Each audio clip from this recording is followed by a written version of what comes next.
Hello, hello! J'espère que tout le monde va bien en ce mercredi matin. Alors attendez, je coupe la vidéo, je coupe la musique. Voilà, voilà. Bien.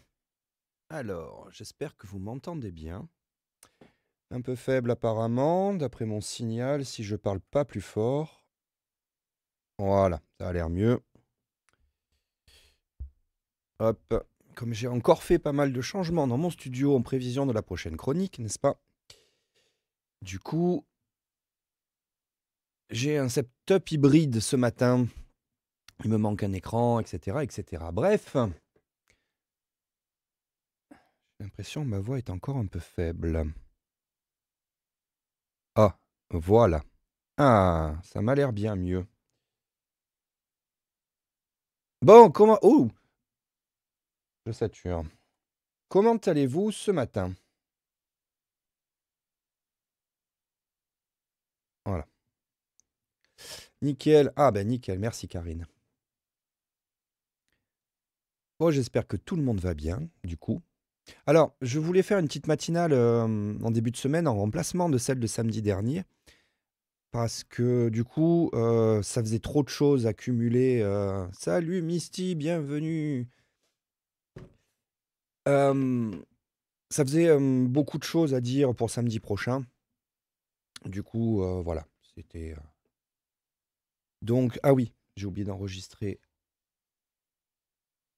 Voilà, il fallait que j'enregistre parce que si je veux republier la rediff sur YouTube, vaut mieux que je l'enregistre quand même. Voilà, voilà. Bon, bref, alors, pas mal de choses, n'est-ce pas? On a une actualité qui est riche en ce moment. Salut Xavier.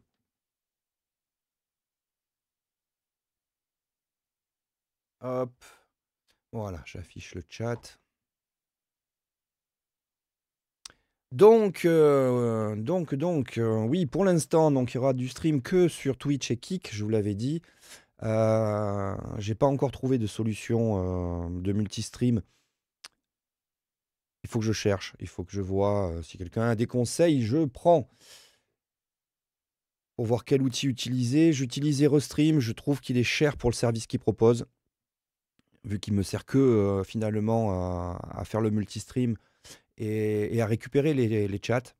Je sais qu'il y a d'autres outils qui sont plus complets pour des tarifs équivalents. Pour vous donner un ordre d'idée, c'est quand même pas mal de 20 balles par mois, Restream. Je trouve que ça fait cher pour ce service. Voilà pourquoi je l'ai résilié et que je vais me mettre en ne pas déranger. Et donc, je vais trouver une solution alternative ou au moins un pack qui me propose plus de services pour le même prix. Voilà, donc en attendant, juste 2 streams, puisque j'utilise la version gratuite. Et j'utiliserai la chaîne YouTube pour simplement les rediffs, éventuellement les capsules s'il y en a. Alors, on va commencer ce matin par une connerie, comme d'habitude. Alors, c'est une vidéo. je- C'est une vidéo qui tourne depuis quelques jours, que je trouvais sympa. Salut Bloody Marie.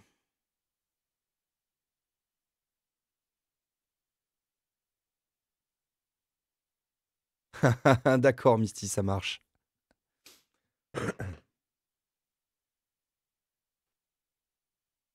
Ça marche. Mais j'ai vu ton inscription sur Twitch.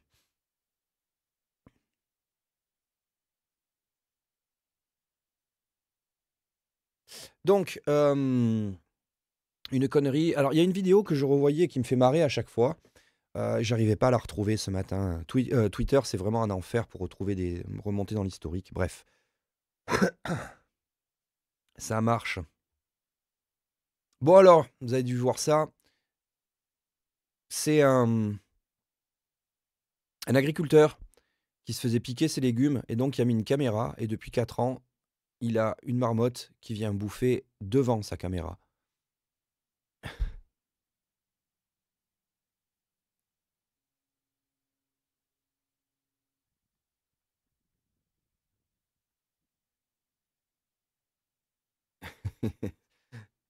C'est vraiment trop mignon, une marmotte.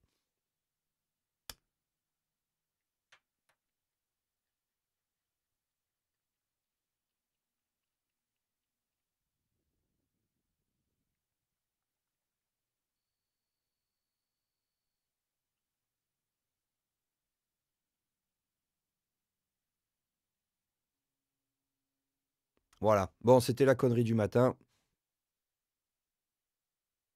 Toujours commencer par un truc léger, n'est-ce pas?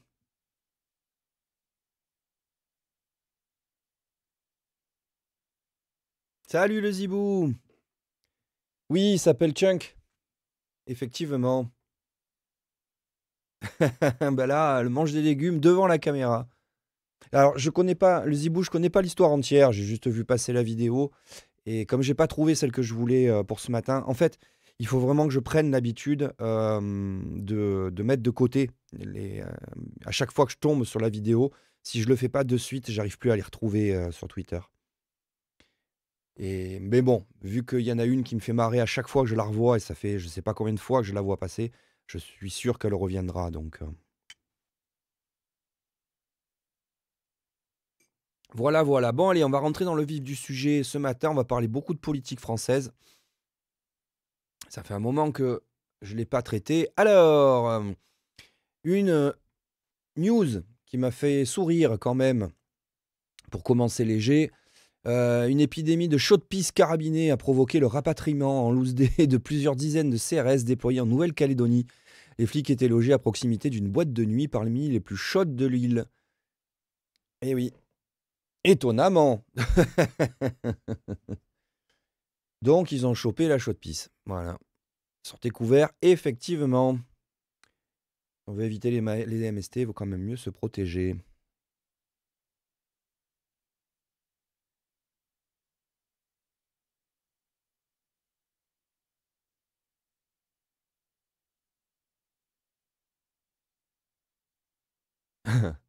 Ah oui, le zibou, ouais, c'est la description que j'ai lue aussi de la vidéo, effectivement.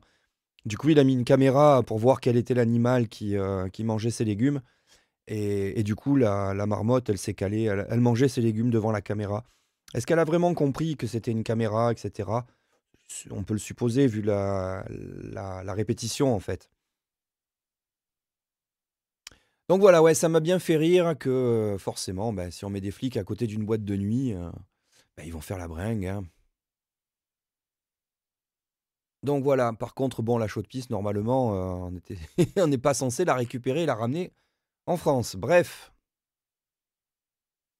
Alors, ça c'était la petite brève rigolote. Nous avons quand même, parlons un petit peu du RN. Alors, la députée Christine Engrand. Du coup, je vais parler du RN là pour l'instant, mais après on parlera beaucoup de LFI. Donc, elle a largement puisé dans son enveloppe de frais de mandat pour régler des dépenses personnelles dépassant les 10 000 euros. Le RN lui a tout de même renouvelé sa confiance après la dissolution, malgré les alertes. Pour se justifier, elle a évoqué des confusions entre ses cartes bancaires personnelles et professionnelles. Si, je vous assure, c'était son excuse.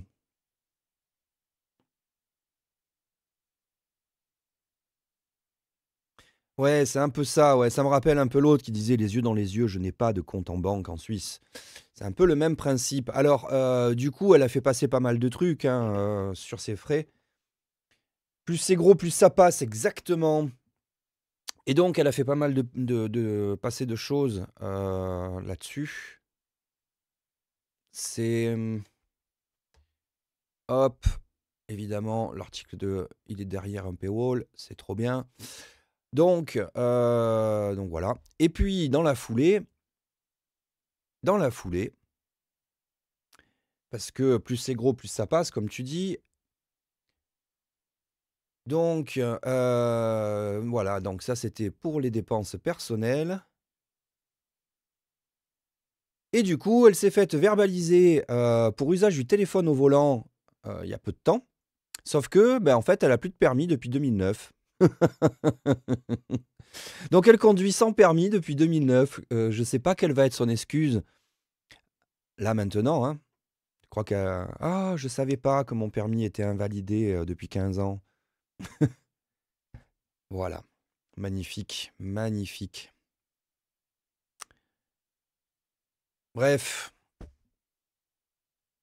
comme quoi le RN, c'est quand même pas mieux que le reste, surtout là-dessus.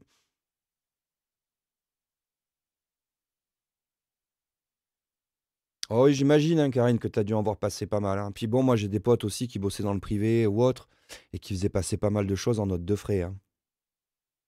Après, si la boîte l'accepte, hein. Mais bon, là, le problème, c'est que c'est pas la boîte, c'est que c'est les deniers publics. Donc si, pour quelqu'un qui est dans le privé, c'est une chose, parce que du coup, il s'arrange avec son patron, il s'arrange avec la boîte privée et puis c'est les deniers de la boîte, donc c'est à eux de voir. Pour les deniers publics, c'est pas la même, c'est pas la même.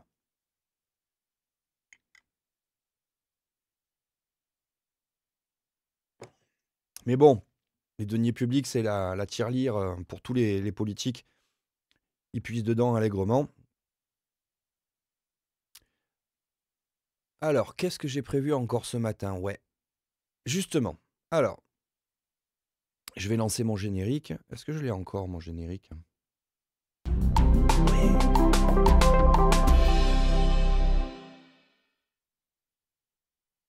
Ok, alors, aujourd'hui, on va traiter d'un petit sujet, c'est...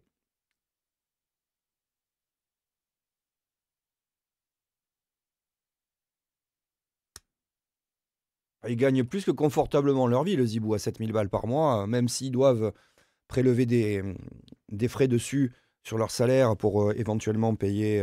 Bref, ils ont quand même des enveloppes et ils gagnent plus que confortablement leur vie, hein. De l'autre côté, on va pas payer nos députés au SMIC, c'est plus compliqué. Ils seraient encore plus sujets à la corruption que ce qu'ils le sont maintenant. Par contre, ce qu'il faut, c'est les éclater à chaque fois qu'il y en a un qui pose un pied de l'autre côté de la ligne. Moi, je pense que les députés, enfin, tous les élus, en fait, doivent avoir un casier judiciaire vierge, qu'à la première condamnation, même si c'est un simple délit, alors pas des délits routiers, c'est autre chose, mais sur des délits d'initiés, sur des abus de pouvoir, des abus de détournement de biens publics et autres, tout ce qui concerne leur profession, à partir du moment où ils sont condamnés, ils sont plus éligibles. Moi, je serais beaucoup plus strict là-dessus. On peut pas avoir de plusieurs poids, plusieurs mesures, hein. On en a déjà suffisamment trop, je trouve. Je le dis depuis longtemps qu'on a un problème de justice et notamment d'étalement des peines. Mais les députés, les politiques en général, qui sont censés être des exemples en fait pour nous, il ne faut pas s'étonner si après les gens deviennent des escrocs aussi. Dans la mesure où les hommes politiques sont pour la plupart des escrocs et qui n'ont aucune contrepartie, aucune condamnation, ils ont des condamnations symboliques quand ils se font attraper. Bon, il y a les Balkany qui ont un peu pris, mais c'est tout. Il y en a eu un ou deux qui ont servi de fusible pour dire quand même: «Eh regardez, regardez, même eux, ils sont pas intouchables». Bon, c'est pas vrai. Dans la masse, la plupart, ils s'en sortent très, très bien. Donc donc voilà. Oui, en Suède, ils ont une autre façon de fonctionner. Dans les pays nordiques, en général, ils ont une autre façon de fonctionner. Bon bref, je parlais de ça, tout ça. Oui, donc j'ai fait mon générique et oh là là, je suis très, très mauvais ce matin. Hem Tant pis, je le couperai plus tard. Donc je voulais vous parler d'un truc. Quel est mon bouton? Pas celui-là. Oh là là, j'ai fait une bêtise. Voilà.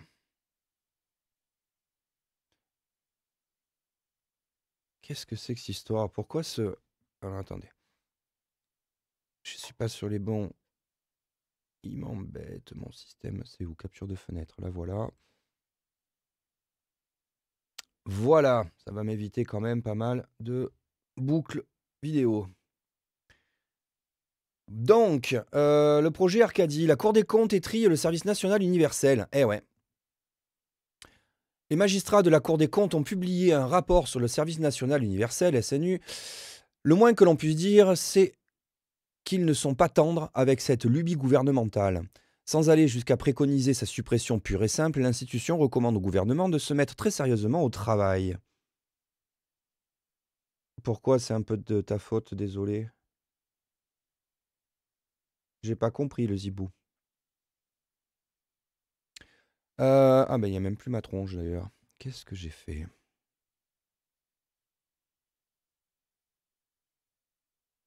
Ah, j'utilise pas du tout la bonne fenêtre. Bon, c'est pas grave. Tac, me voilà. Ouais! Donc, ah d'accord! Ah ouais, mais c'est pas grave, je suis un papillon là. Donc, dès les premières lignes, le ton est donné. La Cour relève que la montée en charge du dispositif ne s'est pas accompagnée d'une clarification de ses objectifs. Les modalités de son pilotage, alors qu'il s'agit d'une politique prioritaire du gouvernement, ainsi que les conditions dans lesquelles il est mis en œuvre sur le terrain, sont insatisfaisantes et source de dysfonctionnement. La Cour renvoie également la balle aux députés et aux sénateurs. Il est désormais urgent de clarifier l'horizon du dispositif dans le cadre du débat parlementaire. Le vocabulaire employé ne laisse aucun doute sur l'idée que l'institution se fait du SNU. Décevant. Plus amusant, même les personnes en charge de ce dispositif n'ont pas compris à quoi il servait. À titre d'exemple, des jeunes se sont vus proposer un séjour de cohésion par des éducateurs ou des juges qui pensaient qu'il s'agissait d'une sorte de centre de rétention ou de redressement pour mineurs. Ah, c'est sûr que si ils ont envoyé des gamins des lycées privés, le genre de Mathéo, blond aux yeux bleus, tout mimi, qui viennent des bourgeois, avec des gamins qui viennent, enfin qui ont eu des soucis de justice ou autre, ça a dû être électrique. Autre problème, on manque de données chiffrées. La Cour des comptes révèle qu'il n'y a pas réellement de suivi, faisant qu'on peut difficilement évaluer sérieusement le dispositif. Quant au peu d'informations dont elle dispose, elle souligne que cela ne concerne qu'une toute petite partie de la population. En clair, les jeunes qui font le SNU sont principalement issus des classes supérieures ou dont les parents appartiennent aux armées ou aux forces de l'ordre. Pour un programme qui se voulait universel, il manque sa cible. Bah, tu m'étonnes. Ouais, c'est sur le volontariat, normalement, mais c'est absurde, quoi. Enfin, mais l'institution déplore surtout l'absence de pilotage budgétaire et le coût sous-estimé. L'ampleur des erreurs et omissions identifiées en la matière conduit à mettre en doute la fiabilité des coûts par jeune. Et pour cause, certaines dépenses n'ont pas été prises en compte. Le projet de loi de finances pour 2024 tablait sur 2000 euros par jeune. En réalité, on est plus proche des 2009 minimum pour l'année 2022, soit le prix d'un séjour linguistique de bonne qualité à l'étranger. Autre problème, le manque total d'organisation et le schéma des acteurs intervenant dans la mise en œuvre du SNU montrent bien une désorganisation gouvernementale et administrative. Si la Cour des comptes souligne que les associations d'éducation populaire sont essentielles dans le dispositif, elles n'ont que très peu de marge de manœuvre alors qu'elles sont en première ligne. La Cour des comptes met en avant ce que tout le monde avait perçu dès le départ, on ne comprend pas à quoi ça sert. Bon, s'il n'y avait que ça. Est-ce l'équivalent d'un service militaire ou pas? En effet, pour anecdotique que cela puisse paraître, techniquement, cela ne l'est pas. En fonction de la nature du dispositif, les règles pour le modifier, l'adapter, le financer ou le supprimer ne sont pas les mêmes. Et si même la Cour des comptes ne comprend pas la nature du SNU, comment les Français le pourraient-ils? Le rapport se termine par un coup de grâce. Tel que voulu par le gouvernement, le SNU coûterait en réalité 5 milliards d'euros par an, sans parler des coûts d'investissement. La Cour des comptes ne préconise pas pour autant la suppression pure et simple du SNU car il s'agit d'une décision politique. Néanmoins, les recommandations formulées montrent bien l'impréparation du gouvernement, pour ne pas dire l'amateurisme, dans la création de ce truc. Alors que les députés et sénateurs vont prochainement plancher sur les budgets 2024 et 2025, il paraît probable qu'ils s'emparent de ce rapport avec gourmandise. En effet, l'exécutif a passé son été à dire que la France était en déficit et devait faire des économies. Si 5 milliards peuvent paraître anecdotiques au regard des 100 milliards qu'il faut trouver, admettons que cette économie sera plus favorablement accueillie par la représentation nationale que d'autres. Bon, effectivement, il n'y a pas énormément de surprises. Je veux dire, l'amateurisme, c'est ce qui a été le maître mot de notre gouvernement depuis environ 7 ans. Amateurisme et manière de penser qui sont totalitaires, quelque part, puisqu'on a un, un Jupiter qui décide tout seul en haut, sans écouter les autres, et qui est sûr de sa mission divine, quelque part. J'aimais bien ce que les sketchs de Christophe Alévèque quand il parlait de Macron. Par rapport au SNU, bon, moi, je suis un partisan du service militaire, très clairement. Je l'ai fait, j'ai fait partie des derniers, en fait, à faire le service. L'avantage qu'on avait avec le service militaire à l'époque, c'est que ça coûtait pas grand-chose à l'État et que ça permettait quand même d'avoir une population qui était formée, aux armées et il y avait d'autres avantages. Il y avait des inconvénients aussi. Je pense qu'il aurait fallu repenser le service militaire, pas forcément d'ailleurs qu'il reste militaire, hein. Tu pas obligé d'apprendre à tuer des gens, mais ça aurait pu être un service civil parmi les pompiers, par exemple, pour aller renforcer, je sais pas, les équipes des hôpitaux, certaines équipes de mairie ou autres. Mais pour moi, l'important dans le service, c'était qu'il y avait la contrainte de rester pendant 1 an avec d'autres personnes, de vivre ensemble, de vivre en collectivité et avec quelque part, certaines valeurs patriotiques qui étaient transmises par l'armée. Parce que même en 10 mois, le bourrage de crâne de l'armée, il est, enfin, c'est quasi impossible d'y résister. Donc oui, le Zibou, certainement qu'il y a des très bons copains, qui ont des poches grandes ouvertes dans lesquelles, ils déversent le pognon, bien évidemment. Donc oui, c'est ça, je suis d'accord, j'avais pas vu ce que tu avais écrit avant, le Zibou. Ils le considèrent comme une colonie de vacances en leur donnant, une couleur, en fait, un petit peu comment dire? De scout ou voilà. Et oui, bien sûr, pour les filles aussi, bien évidemment, Karine, on est bien d'accord. Pour moi, le service devrait être effectué pour tout le monde. Par tout le monde, pardon. Par tout le monde, y compris les femmes. Il y a aucune raison que là-dessus, il y ait une ségrégation. D'ailleurs, il y a de plus en plus de femmes à l'armée et c'est une bonne chose. Voilà, donc moi je pense que, à la limite, s'ils veulent remettre un service pour de nouveau redonner un sentiment patriotique, cohésion sociale, tout le Bataclan, ce qu'on peut trouver derrière, je pense qu'il y a des pistes à creuser qui sont beaucoup plus intéressantes que de demander à des lycéens s'ils veulent aller, jouer, entre guillemets, aux scouts ou aux soldats, dans une colonie de vacances de quelques jours qui coûte vraiment trop cher, quoi. Le service militaire avait l'avantage au moins de coûter pas grand-chose. C'était clair dès le départ, hein, quand on était des appelés, à l'époque, moi je gagnais, quand je suis rentré en tant que bidas, en tant que deuxième classe, du coup c'était 150 francs, si je me souviens bien, ou 200 francs de salaire mensuel qu'on avait. Et puis ensuite, moi j'ai fini caporal-chef et je devais être à 600 francs par mois, quelque chose comme ça, c'était avant les euros, bien évidemment. Donc ça représentait vraiment pas grand-chose. L'avantage que, bah, on n'avait pas besoin de pognon puisqu'on était tout le temps à la caserne et que, bah, on n'avait rien à payer en fait, hein, ni la bouffe, ni l'hébergement, ni les vêtements. On était entièrement logés, nourris, blanchis et du coup, c'était les appelés, bah, qui nettoyaient les bâtiments, qui entretenaient les bâtiments, qui nettoyaient les chiottes et cetera et je pense qu'il y avait moyen, de modifier le service militaire pour le rendre plus intéressant. Notamment, bah, que par exemple, quand on avait des artisans qui étaient appelés, ça aurait été une bonne idée de les utiliser. Alors, c'était le cas dans certaines, casernes, mais pas tous. Heu et puis, il y avait des gens aussi qui venaient, d'être papa, qui venaient de fonder une famille, qui venaient d'être engagés. Il y avait peut-être moyen ils étaient obligés d'être là, très loin de chez eux, donc il y a peut-être moyen de s'organiser autrement et comme je le dis, on pourrait très bien les envoyer, les jeunes en renfort des pompiers, plutôt que d'en faire des soldats. Cela dit, je pense que de former quand même notre peuple, quelque part à la guerre, c'est pas une si mauvaise chose.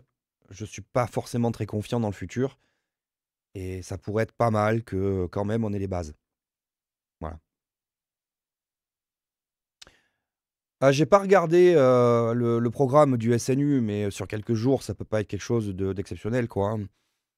Et effectivement, j'imagine que quand ils ont calé des gamins, bah, dans les pattes des instructeurs, si les instructeurs, ils ont considéré que la formation, que le SNU, c'était comme, les classes des milis, il y a des gosses à qui ça a dû faire bizarre. Parce que, alors il y avait pas mal d'avantages, Karine, hein. Il y avait des gens, moi je les ai vus, hein, des gars qui arrivaient, qui savaient pas lire et écrire et que du coup pouvaient profiter de l'encadrement militaire pour apprendre. C'était le cas, hein, ils n'avaient pas le choix d'ailleurs, hein. On les obligeait en fait à apprendre à lire et à écrire. On a eu le cas aussi de gars qui ne savaient pas se laver. Quand on est en collectivité, c'est un peu problématique. Il y en a même un qu'on a dû foutre sous la douche, de force, en fait. Donc voilà, c'est alors oui, l'armée recrute, mais c'est pas pareil d'être appelé et d'être engagé. C'est quand même différent. Heu, il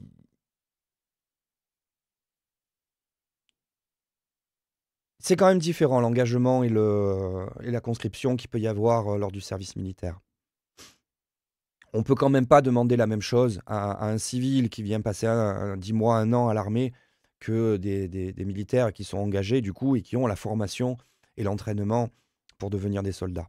C'est quand même pas tout à fait la même chose. Disons que le but du service militaire, c'était pas de créer des guerriers, c'était d'avoir les bases, simplement et d'avoir, si jamais il devait y avoir une guerre de nouveau, une conscription, qu'on ait au moins une partie de la population, qui soit capable d'aller au feu quoi, hein, tout simplement et d'utiliser à la base, je dirais, au moins les armes et après en cas de conflit, comme font les Ukrainiens maintenant, ils les forment quand même quelques mois avant de les envoyer au front.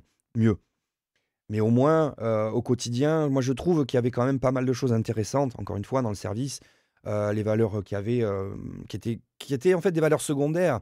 C'était pas ce qui était primordial aux yeux de l'armée, mais le fait de devoir vivre en collectivité, le fait de devoir, accepter tout le monde, hein, et que ça se passe bien. Et puis ensuite, dans la difficulté, quand on était en manœuvre ou pendant les entraînements, eh ben, il y a quand même cette cohésion, le fait qu'on en chie tous, qu'on n'a pas le choix et que, c'est un groupe quoi, de fonctionner sous forme de groupe. Ça, c'était des choses que j'avais trouvées très intéressantes. Alors le problème qu'il y a avec l'armée actuellement, c'est qu'ils ont énormément de mal à recruter depuis des années. C'est aussi pour ça qu'on a une armée de plus en plus petite. Ce qui gonflait l'armée française il y a 25 ans, c'était justement les appelés. Donc voilà, c'est aussi pour ça qu'on en a moins, puisqu'on a professionnalisé la chose. Alors c'est évident que depuis 25 ans, on mène quasiment que des conflits de petite intensité avec beaucoup de groupes, en fait, des forces spéciales ou des choses comme ça. Donc ce sont des petits groupes de commandos qui vont intervenir. On n'est plus sur des grosses batailles enfin, on n'était plus, nous, en tant que Français, sur des grosses batailles de champs de bataille, en fait. Mais on voit avec l'Ukraine que finalement, c'est pas fini ça et que ça va revenir. Parce que globalement, on ne peut pas utiliser les ogives nucléaires ou les armes qui détruisent des immenses zones. Maintenant, les drones et la mécanique, enfin l'informatique et autres changent aussi pas mal la figure du conflit, des conflits. Mais voilà. Moi, je pense quand même que ça serait une bonne idée de restaurer un service militaire, de le faire autrement, encore une fois. Mais moi, je suis partisan de ça. Voilà, c'était en gros ce que j'avais à dire sur ce sujet-là. J'espère que le SNU va être supprimé, déjà pour faire les économies de 5 milliards dont il parle, effectivement. Cela dit, c'est pas gagné. Allez, je mets mon générique.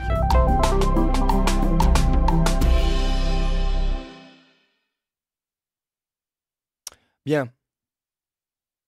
Alors, justement, en parlant d'économie, notre Premier ministre, il nous a annoncé, nouveau Premier ministre, il nous a annoncé que, il y allait avoir des hausses d'impôts.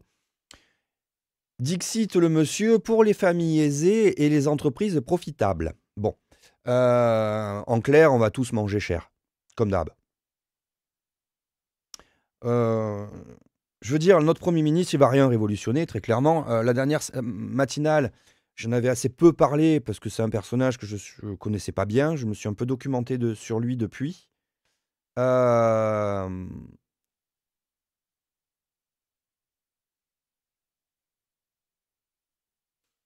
non, je parle pas trop vite, le zibou.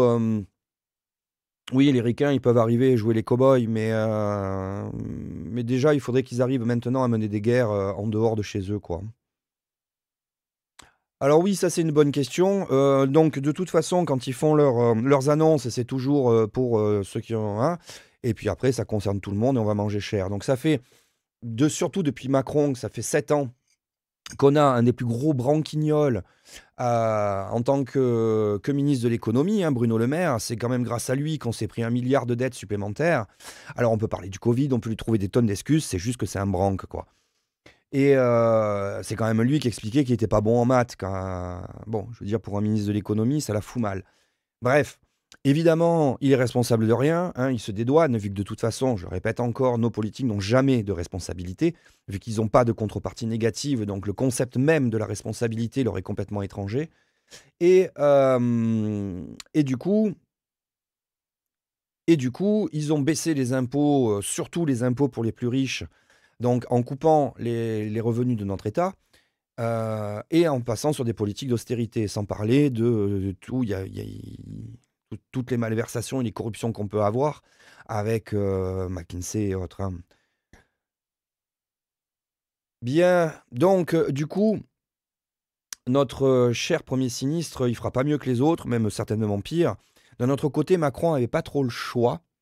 Je vais vous montrer une première vidéo que j'ai trouvée marrante, qui me fait sourire jaune quand même, mais qui est quand même assez parlante. Regardez ça. Pourquoi j'ai pas de son? Parce que j'ai pas monté le son. Social. Donc, Moi, je viens du gaullisme social. Je suis un gaulliste social. Je me réclame, général de Gaulle.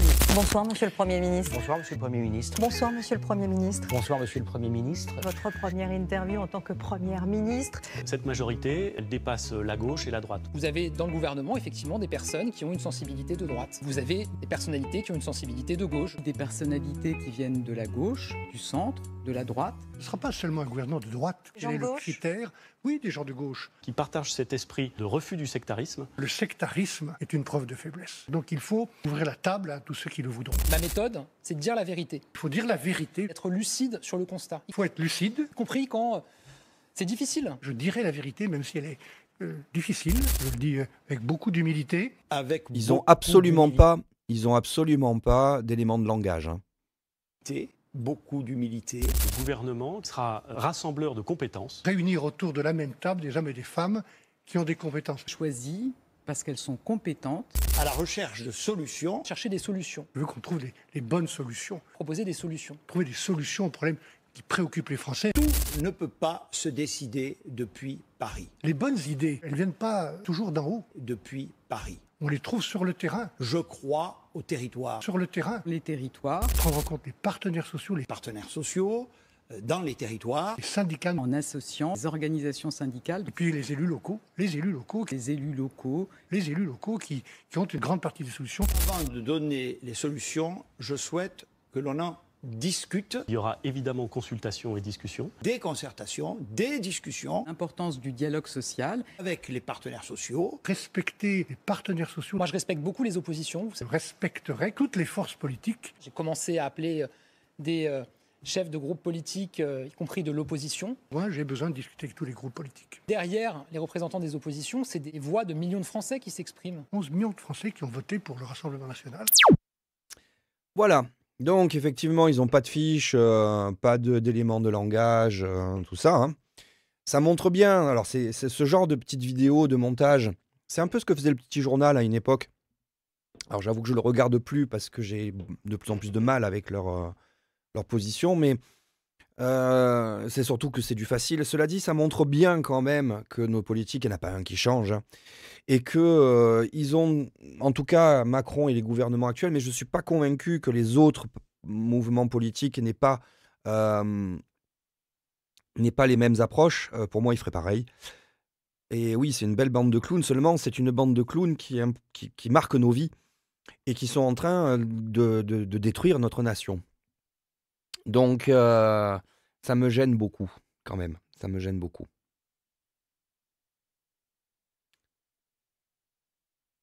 Le problème, comme ce que je pense, c'est que, notamment quand on voit comment la crise des Gilets jaunes a été réglée, moi je suis sûr que ça va revenir. Il va y avoir une autre crise des Gilets jaunes, et à chaque fois, ça va devenir de plus en plus violent. Jusqu'à ce que, peut-être que ça arrivera un jour, les CRS, finalement, décident de ne plus intervenir. Et si la police et le maintien de l'ordre décident justement de ne plus vraiment cadrer, de plus obéir aux ordres pour fracasser du manifestant, comme ça a été le cas dans les années précédentes, alors c'est un vœu pieux, hein, on est d'accord, mais si un jour ça arrive, les politiques, ils vont réellement chier dans leur froc, et c'est pas plus mal. Moi, je suis un partisan les politiques doivent avoir peur du peuple, tout le temps, en permanence. À chaque fois qu'ils doivent appuyer sur le bouton pour voter une loi, ils doivent avoir la goutte au front. Je le pense, sincèrement. Comme disait Walidia, je pense qu'on devrait se relayer. On les attend de temps en temps à la sortie de l'Assemblée nationale. On en chope un et on le mange. Voilà, ça pourrait être pas mal, ça. Je suis sûr qu'après, ils vont peut-être écouter les gens.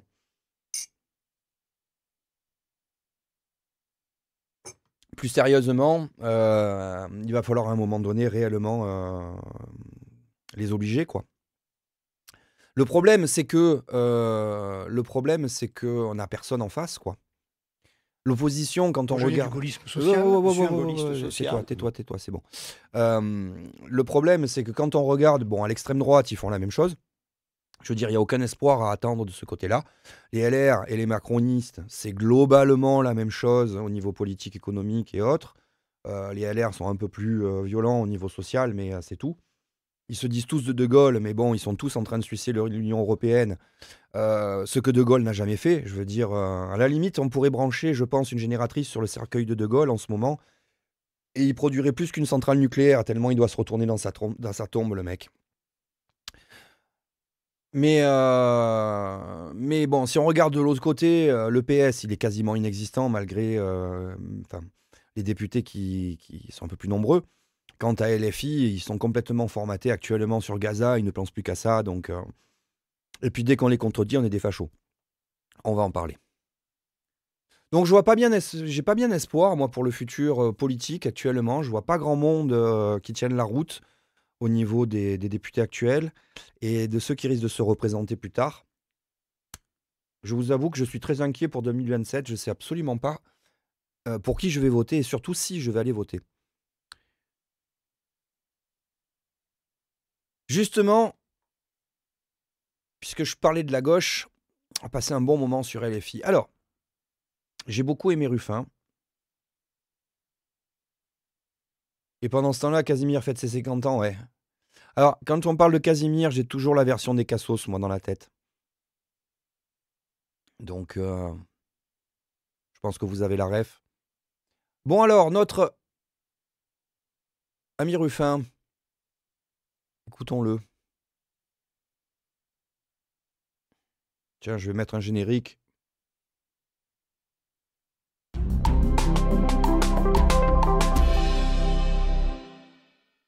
Yeah.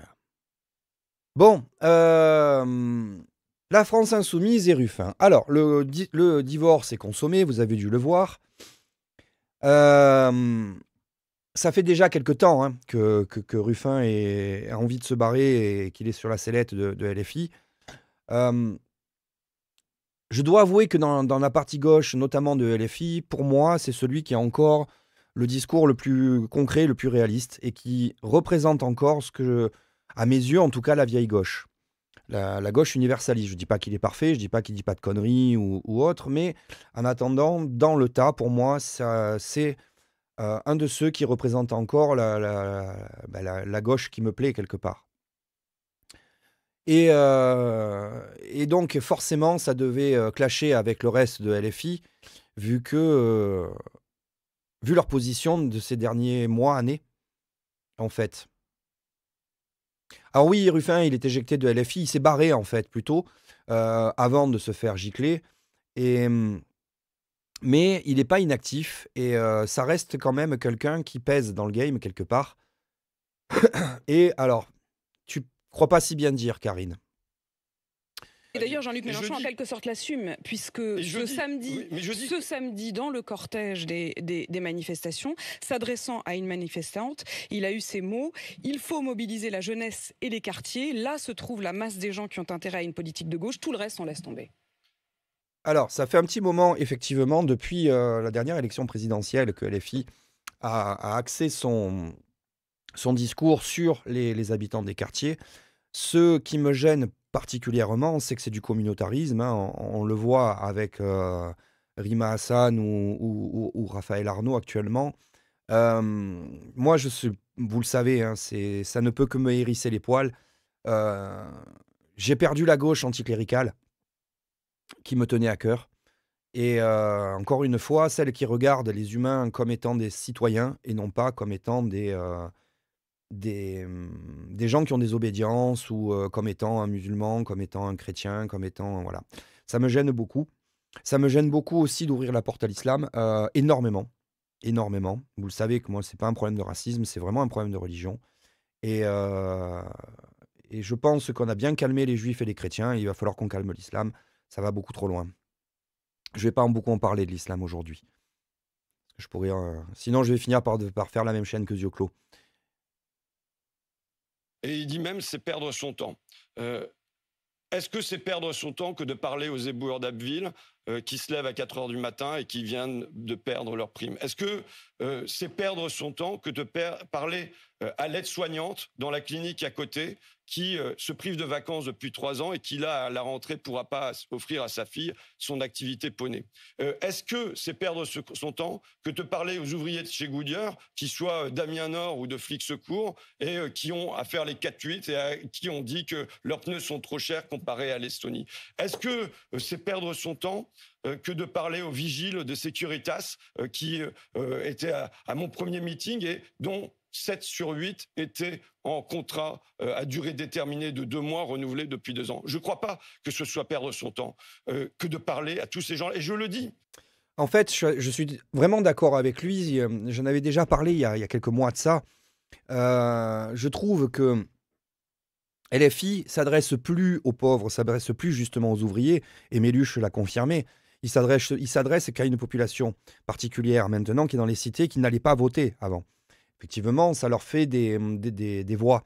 Le problème, c'est que ces voix-là, ce sont des pièges, en fait. Oui, bien sûr, Méluche doit prendre sa retraite. Ça fait un petit moment qu'il vrille complet, quoi. Boyard, je vais même pas en parler.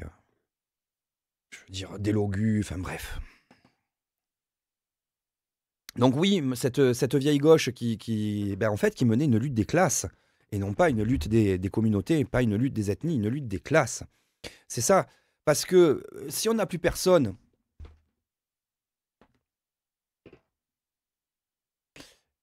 Ah, mais ça, le Zibou, c'est le lobby sénégalais, en fait, dans la sécurité. Hein. On le sait. Oui, c'est ça, Karine, il récupère les votes musulmans, notamment des cités. Mais le problème que ça me pose, moi, c'est que non seulement ils ne défendent plus l'ouvrier, comme le dit Ruffin, et d'ailleurs ça se voit, hein, et donc ces gens-là, finalement, ils vont aller vers le RN. Vu que tous les autres partis, du PS jusqu'au LR, ils mènent une politique libérale, donc forcément où les plus pauvres sont systématiquement sacrifiés, le seul qui fait miroiter des trucs sociaux finalement pour les pauvres, en dehors à l'époque de LFI, et puis à l'extrême gauche, mais le NPA et le PCF, ils sont pas suffisamment crédibles. Mais le seul parti qui parle des pauvres actuellement, c'est le RN. Ce qui est quand même assez fou, c'est que... ouais, le Zibou, je sais, mais c'est une référence à Walidia encore dans son spectacle. Quand il parle du lobby juif, et il dit, mais on pointe pas dans la sécurité le lobby sénégalais, quoi. C'est pour ça que je reprends cette référence, elle m'a fait rire. Mince, j'ai perdu le fil de ma pensée, du coup. Oui, c'est quand même fou en ce moment, c'est que avec la perte de LFI, du coup, qui ne s'occupe plus des pauvres, ou de manière très marginale, juste pour éventuellement, de temps en temps, faire un peu de démagogie, mais sinon, on ne s'en occupe plus du tout. Avec leur position justement pro-islam, notamment islamiste, parce que là on ne parle pas des gens qui sont modérés, hein, je veux dire avec des drapeaux palestiniens et autres, tout ce qu'ils font là, les soudés et autres, on est sur de l'islamisme. Donc ce qui est dingue, c'est qu'ils arrivent à faire passer le RN actuellement comme étant finalement les plus raisonnables. C'est-à-dire que le RN joue très très bien en ce moment. Ils ont une position qui est plutôt calme, qui est plutôt où ils prennent un peu de recul et ils essayent de limiter ceux qui racontent des conneries. C'est quand même fou qu'ils arrivent, que LFI maintenant, et je pense que c'est qu'ils jouent énormément par contraste simplement, à faire passer le RN comme un parti finalement modéré. Moi, j'avoue que je suis assez sur le cul là-dessus. Raté, c'est pas le bon bouton. C'est pas non plus le bon bouton. C'est pas celui-là. Je vais m'en sortir, oui. Voilà.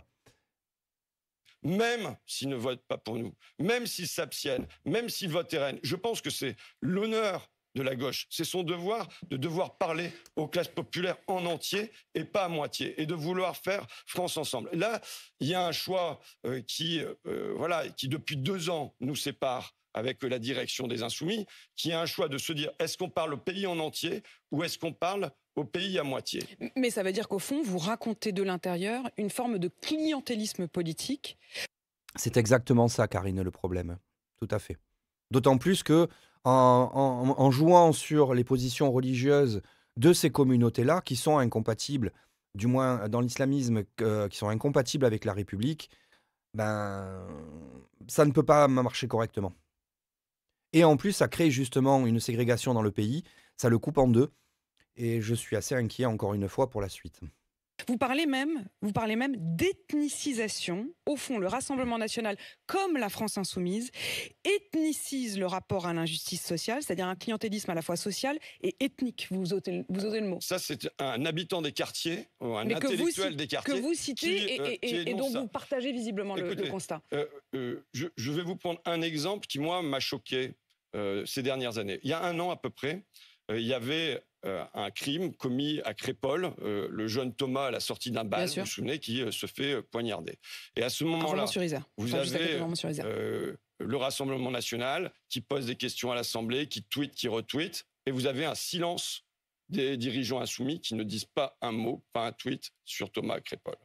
Vous avez 2 jours plus tard, me semble-t-il, un jardinier, Morad, qui se fait poignardé à son tour, étranglé brutalement par un raciste qui le traite de bougnoul en commettant cet acte. Là, vous avez tous les dirigeants insoumis qui tweetent et qui retweetent et qui posent une question à l'Assemblée pendant que le Rassemblement national, lui, se tait. Voilà la France que je ne veux pas. C'est-à-dire 2 France qui s'ignorent, qui se font face. Vous aviez d'ailleurs à l'époque réagi aux deux drames. Et oui, il faut choisir selon l'origine, selon le prénom, selon l'agresseur présumé, à qui va aller et à qui ne va pas aller notre compassion. Voilà ce qu'on ne veut pas.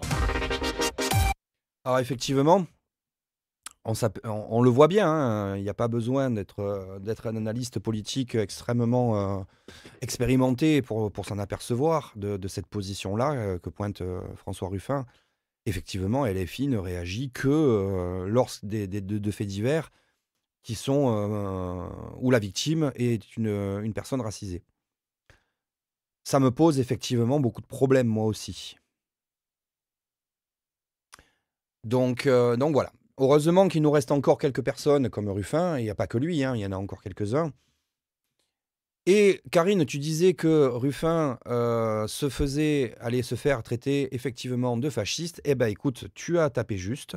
Quand on regarde un petit peu les réactions donc, de Twitter là-dessus, il y a ceux qui soutiennent, forcément. Et puis, il y a tous ceux qui vont avoir une façon de penser qui est totalement absolue et qui le classent forcément parmi les fachos, vu que de toute façon, pour un LFI actuellement, tout ce qui n'est pas dans LFI est forcément fasciste. C'est une vision extrêmement nuancée du monde, hein, n'est-ce pas? Intelligente aussi, d'ailleurs. C'est un peu dommage, je trouve, que finalement, ce parti soit devenu ça. Oh oui, j'imagine bien, Karine, que tu as dû être traitée de sale blanche et de sale française, évidemment. Ça arrive fréquemment. Mais bon, il n'y a pas de racisme anti-blanc, souvenez-vous. Alors que le racisme, il est international, c'est quelque chose d'universel. On le retrouve partout sur la planète.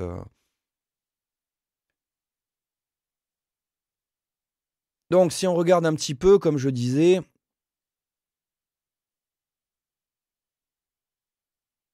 on va retrouver plusieurs réactions. Alors, il y a celles qui sont au moins analytiques. Donc, je prends du random, là. Hein.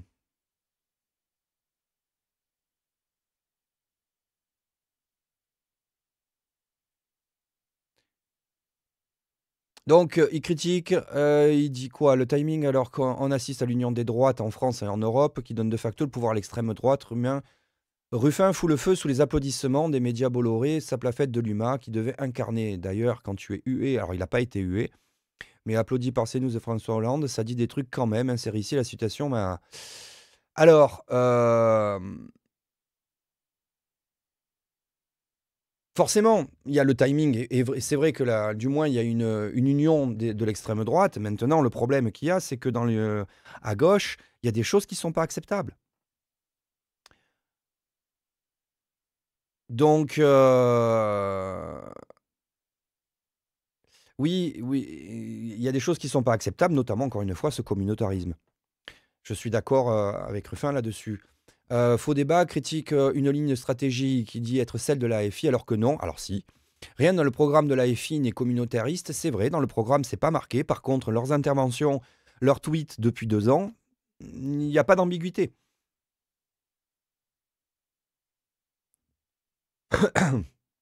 Alors, il y a un recul dans les zones rurales, mais il n'est pas dû à une stratégie délibérée, si. Mais aux faiblesses du maillage territorial de la gauche dans son ensemble, c'est pas vrai. C'est absolument pas vrai. Si on prend l'exemple de mon coin, qui vote majoritairement RN, il y a quand même des endroits, sur des bourgs notamment, où c'était LFI qui était en tête aux 2 élections précédentes. Et le truc, c'est que les gens LFI ne se posent même pas la question de savoir pourquoi il y a des bastions historiques de la gauche qui basculent à l'extrême droite.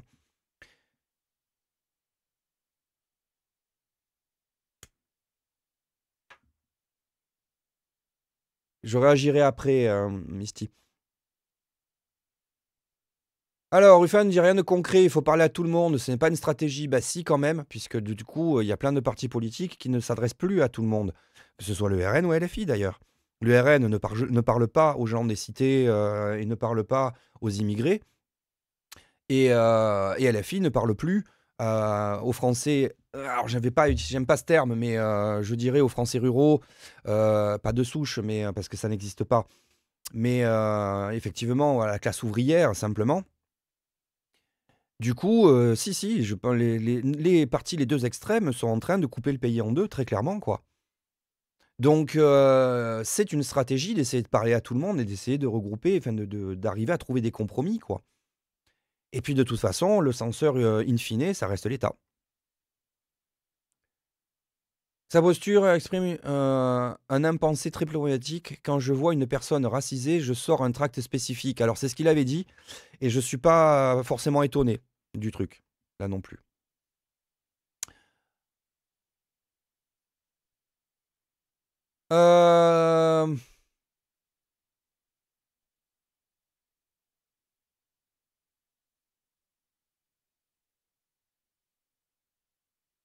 C'est ça le zibou. Si. Et oui, j'avais pas suivi, ouais. C'est la faute de Ruffin. Si le Front National augmente, et c'est vrai. C'est quand même fou, quoi, parce que quand on regarde la position, par exemple, sur l'immigration, si on prend la position de la gauche il y a 30 ans de ça, c'est en gros, on se rapproche du RN actuel sur certaines choses, ce qu'ils proposent. D'ailleurs, c'est marrant que les Allemands, cette semaine, si je ne me trompe pas, veulent rétablir les contrôles aux frontières. Et du coup, moi, je suis assez favorable aussi, dans la mesure où ça serait déjà pas mal qu'on intègre les populations qui sont arrivées ces dernières années et qu'on les intègre correctement, qu'on les accueille correctement. On ne peut pas ouvrir nos frontières à tout le monde, puisque de toute façon, notre pays ne peut pas accueillir la planète entière. Matériellement, c'est pas possible. Et ensuite, quand on voit l'État, encore une fois, je l'ai déjà dit, mais je suis toujours convaincu de ça, quand on voit l'état économique et social de notre pays, je ne suis pas convaincu que nous soyons encore une terre d'asile. Donc, ça serait peut-être judicieux pour l'instant d'essayer de filtrer l'immigration, de réduire le flux qui arrive, quel que soit le pays. Moi, je ne pointe pas forcément l'immigration africaine ou autre. Vraiment, toute forme d'immigration et qu'on fasse une immigration extrêmement choisie et de manière au moins à intégrer ceux qui sont déjà arrivés sur le territoire et ne serait-ce que sur Besançon ou autre, éviter de les foutre dans des camps ou sur Calais ou des choses comme ça. Donc, je sais pas, il faut quand même qu'on accueille les gens dans des conditions humaines. Et c'est ça. Oui, c'est ça le zibou. On peut pas dire aux gens, venez, on vous ouvre les portes, soyez les bienvenus, et ensuite les laisser crever dans des tentes en plein hiver ou sous des ponts, parce que de toute façon, on ne peut pas les intégrer, parce que notre système social ne peut pas les prendre en charge. et que notre pays est à genoux de toute manière. Et il est à genoux pour les hommes politiques qu'on a depuis 30 ans au pouvoir. Donc, à un moment donné, il va falloir être réaliste, pragmatique là-dessus. Ouais, ça a bien chauffé à Calais cette semaine, mais ça chauffe régulièrement en fait, hein, parce que la situation est sans issue. La situation est sans issue. Le problème, c'est que effectivement, il y en a qui traversent les frontières, vu qu'elles ne sont plus contrôlées. Ils traversent les frontières pour aller en Angleterre, mais maintenant l'Angleterre, elle refuse de les prendre. Donc voilà. Moi, je pense qu'il faut effectivement qu'on ferme les frontières, notamment à l'immigration, ceux qui arrivent, cette immigration clandestine, et qu'on arrête d'alimenter notamment les réseaux, parce que quelque part, on favorise aussi les réseaux de passeurs, puisqu'ils peuvent arriver ici, donc ça favorise ça. Le jour où les passeurs, ils arrivent, alors je vais dire une chose qu'on ne va pas appliquer, je vais faire un cliché. Un cliché, mais si par exemple vous avez un poste frontière avec des mitrailleuses lourdes, ben, vous allez voir que les passeurs, ils vont plus venir. Là aussi, et il y a énormément de gens pauvres qui viennent d'Afrique ou d'autres pays qui se font escroquer par les passeurs, où ils leur prennent toutes leurs possessions, et ils arrivent ensuite dans notre pays où ils peuvent plus être accueillis, et où on les fout dans des camps. Donc non, c'est pas possible ça. Ça, c'est pas possible. Par contre, on peut ouvrir nos frontières, par exemple, aux Iraniennes, aux femmes et aux enfants afghans. Je pense que ça, on pourrait être une terre d'asile pour tous ces gens-là qui ont envie de vivre justement dans la paix, et qui ont envie de faire progresser une société. Il y en a plein. Dans les immigrés, il y a énormément de gens pauvres et de gens qui essayent de survivre simplement. Et ce sont toujours eux qui payent finalement. Enfin, qui payent. Qui subissent plutôt.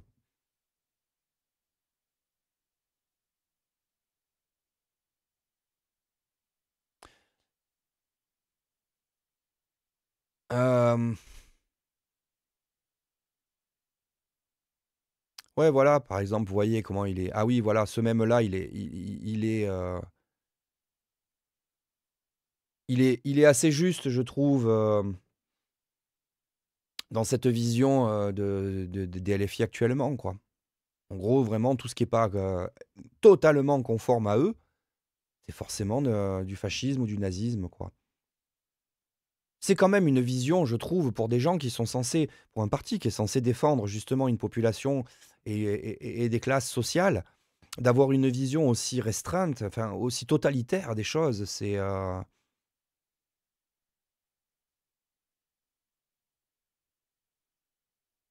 quand même assez fou. Alors vous avez vu ça aussi, l'accueil.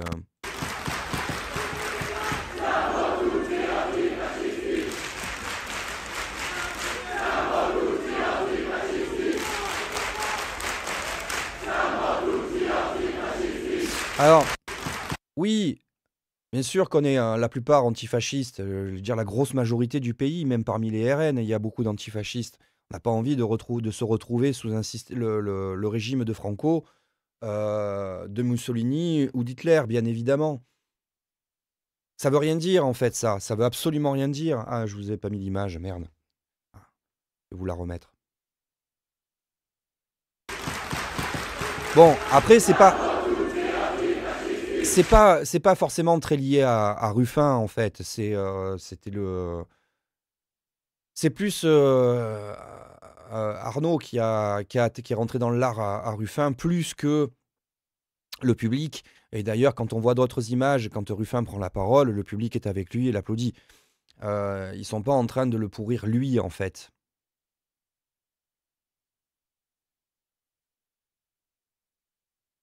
Voilà, on a une belle tripotée aussi. Entre Bompard, Soudé et Boyard. Et Delogu. Vous avez vu Delogu, le niveau du mec. Il connaissait pas. Enfin, je veux dire, ok. En termes de culture, c'est difficilement critiquable. On ne peut pas se moquer des gens. Mais quand même, le fait de ne pas connaître le régime de Vichy en interview, quand il l'avoue, qu'il ne connaît pas le. Mais. Enfin, moi, je suis désolé, ça me trouve le cul. Les députés, encore une fois, ce sont censés être des gens qui doivent avoir le niveau pour gérer le pays. Et je suis désolé, mais il y a des dossiers qui en sont à un niveau de complexité où si tu n'as pas le bagage culturel derrière, l'instruction qui va avec, comment tu veux les comprendre, ces dossiers-là? Quand le gars, il sait même pas comment fonctionnait le régime de Vichy alors qu'il est censé être un député LFI. C'est un truc de fou furieux, quoi. Et oui, je te rejoins là aussi, effectivement, Karine, les femmes LFI. Sandrine Rousseau, on l'entend beaucoup moins en ce moment. Justement. À mon avis, elle est en train de se mettre un petit peu en recul et en sourdine parce qu'elle voit que... Mais c'est vrai que les femmes, là... je veux dire, quand on voit les nanas LFI qui expliquent que oui, c'est bien de porter le voile, il n'y a pas de problème, c'est la liberté de chacun, on ne peut pas être féministe. Pas quand il y a des nanas qui meurent sur la planète, en Iran, en Afghanistan, etc., ou au Pakistan. Je ne sais pas si vous avez vu cette brève là qui est passée, où au Pakistan, ils ont une nana qui se fait violer par un mec, et du coup, ils condamnent la sœur de la nana pour la faire violer par le frère du mec. Enfin, dans la charia, il y a quand même le fait que si jamais un mec viole une nana, il l'épouse et tout va bien, quoi. C'est un truc de malade. Et c'est ces femmes députées chez LFI qui défendent ça.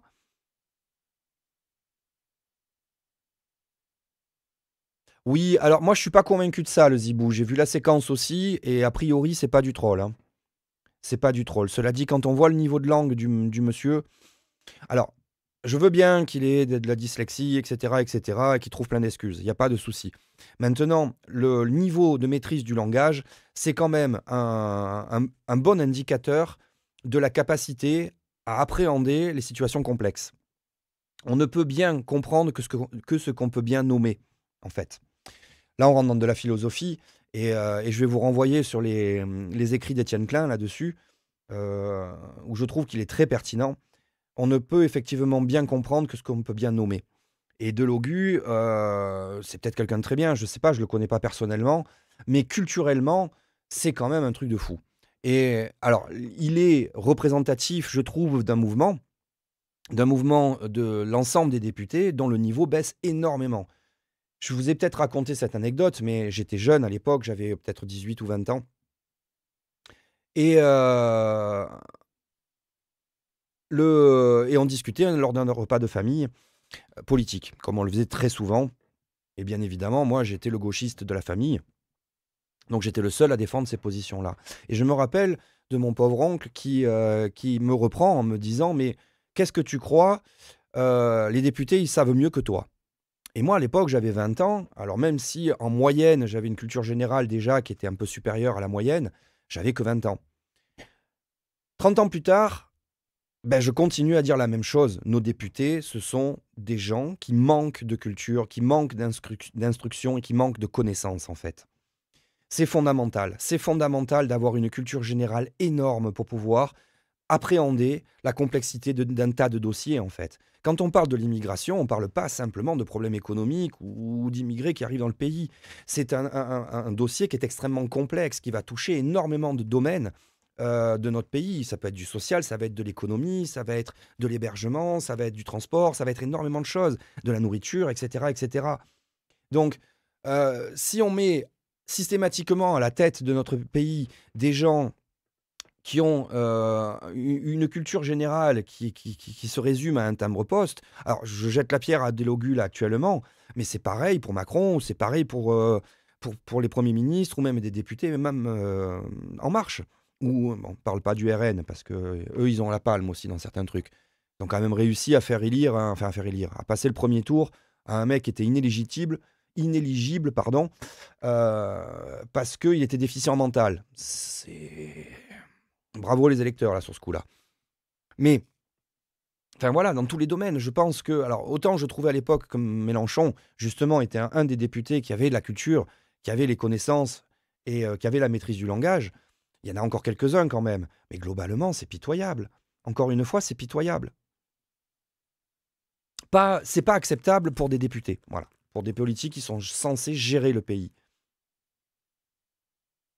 Bien sûr, Karine. D'ailleurs, la France s'est construite tout au long de son histoire sur de l'immigration. On est tous des fils d'immigrés, en réalité. Il n'y a pas de Français de souche. C'est une absurdité, ça. C'est une absurdité. Sauf que, contextuellement, il y a des périodes où on ne peut pas ouvrir les frontières, etc. Du moins, il va falloir ralentir et filtrer. Et c'est pareil, il nous parle des OQTF ou autres, mais que ce soit un immigré, si c'est un immigré qui vit en France, qui n'a pas de nationalité française et qui enfreint la loi, on le dégage du pays. Il n'y a même pas de discussion à avoir. Bon, à part s'il vole pour de la bouffe, on est d'accord, il y a quand même il faut relativiser un petit peu. Il y a des choses qu'on peut pardonner, en fait. Mais sinon, si c'est de l'agression ou des choses comme ça, il dégage. Et s'il n'a pas de pays qui ne veut pas l'accueillir, c'est pas grave, on le lâche en parachute au-dessus du désert. Je suis un peu méchant. On va pas le faire. Mais voyez l'idée. Maintenant, quand on a quelqu'un qui est français, il faut l'aligner pareil. C'est pas parce que c'est quelqu'un qui a la nationalité française et qui est là depuis 500 ans, dont la famille est là depuis 500 ans, qu'il doit être intouchable. Ça n'a rien à voir. Alors, l'affaire Pellico, je vais pas trop en parler aujourd'hui. C'est une affaire qui est un peu complexe. Moi,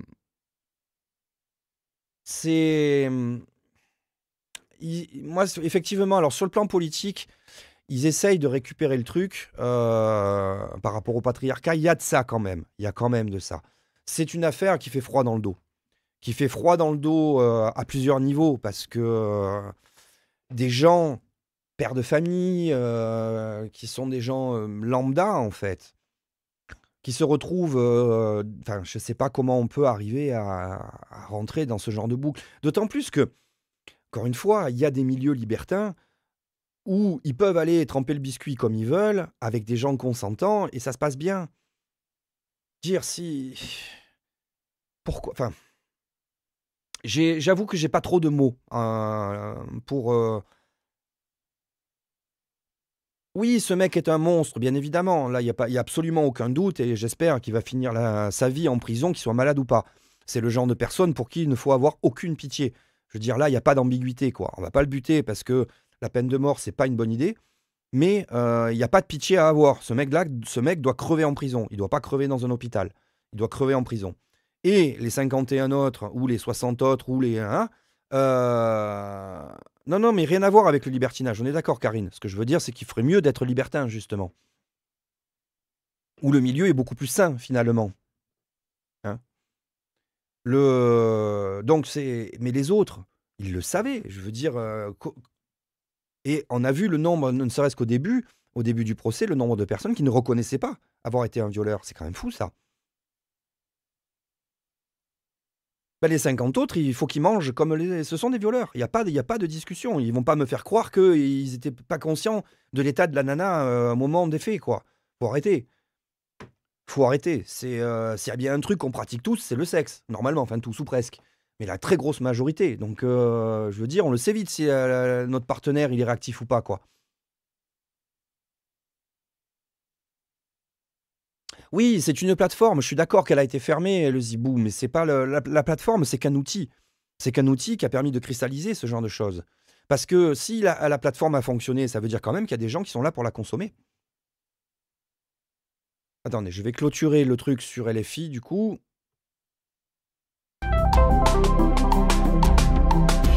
C'est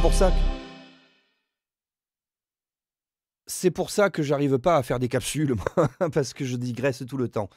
Mais oui, donc cette affaire-là, moi je vais attendre que la justice tranche, on va voir un petit peu ce qu'elle va dire. Mais moi je trouve que ça interpelle quand même, ça interpelle. Ça me rappelle tout le temps la chanson de Big Flo et Oli, Monsieur Tout-le-Monde.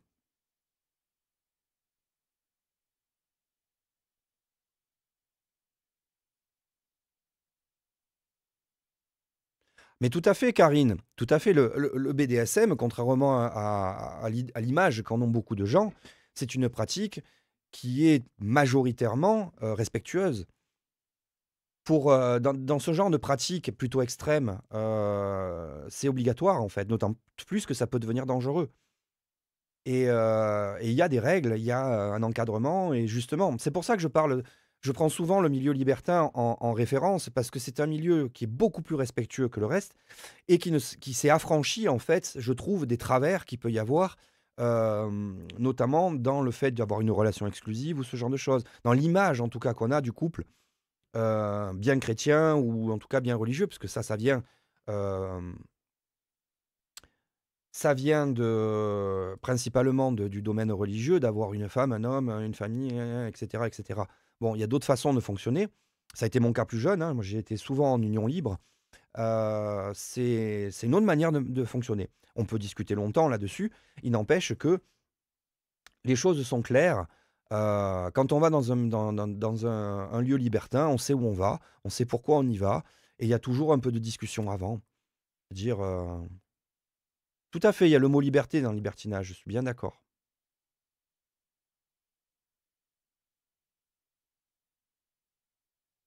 Donc voilà, et c'est vrai que la chanson de Big Flo et Loli de Monsieur Tout le Monde, moi je l'ai trouvée, elle m'avait marqué à l'époque quand il l'avait sortie. Je trouvais que le texte était très fort et que la façon dont il le présentait était vachement bien.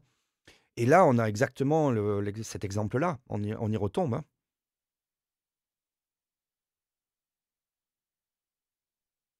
Oui, mais par exemple, dans le BDSM, quand il est bien pratiqué, il y a le mot, justement le mot-clé, qui permet d'arrêter le jeu. Parce que c'est un jeu, il faut le prendre comme ça. À partir du moment où ça dérive dans la vraie vie, c'est plus un jeu, et là, c'est autre chose. Mais effectivement, il n'y a pas d'obligation. Un libertin, il va pas prendre mal quand quelqu'un lui dit non, en fait. Puisqu'il sait très bien qu'il fait 4 mètres plus loin, et qu'il aura quelqu'un qui dira oui. Donc, il y a le rapport à l'ego, je dirais, est complètement différent. Surtout quand on va avoir des relations avec des gens qui sont expérimentés, d'autres personnes qui ont le body count qui fait si tant peur à Thaïs Descuffon. Exactement, c'est ça stoppe direct sans avoir à se justifier. Parce que on est avec des gens expérimentés. Donc, il n'y a pas, par exemple, cette comparaison. Je veux dire, quand on couche avec quelqu'un, dans mon cas avec une femme, qui a eu déjà pas mal de partenaires, moi j'ai pas peur d'être comparé à ses partenaires précédents. C'est parce que c'est pas tout à fait comparable. On sait très bien que le moment de la relation, c'est un moment qui est contextualisé, qui va dépendre de beaucoup de facteurs, qui va dépendre de l'état d'esprit des 2 participants, etc., etc. Je veux dire, c'est pas une compétition. On n'est pas en train de faire les JO là. On s'est juste passé un bon moment ensemble. Donc, du coup, oui, et puis pourquoi ce sont des milieux effectivement qui sont plus respectueux.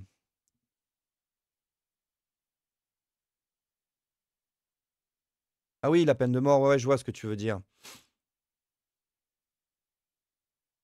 Le problème de la peine de mort, c'est toujours le même, hein. C'est qu'on peut pas, en cas d'erreur judiciaire, et il y en a de temps en temps, on peut pas revenir en arrière. Donc c'est une boîte de Pandore qu'il faut pas ouvrir. On a d'autres moyens de faire payer des gens que de les tuer.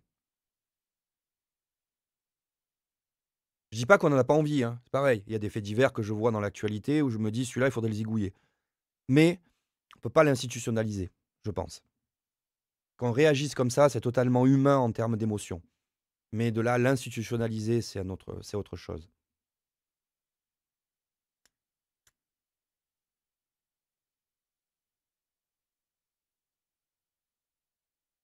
Alors je vais pas mettre la chanson de Big Flo et Oli parce que je vais me faire strike. Enfin, quoique non, je suis sur, c'est vrai que je suis pas sur YouTube. C'est ça, Karine, c'est ça. Je comprends totalement le sentiment de vengeance, hein, vous le savez, hein, moi qui viens d'une culture corse. Si quelqu'un touchait à ma famille, je serais capable de me venger et de finir moi en prison. C'est un sentiment qui est humain. Mais encore une fois, il faut faire la différence entre l'individu et l'institution.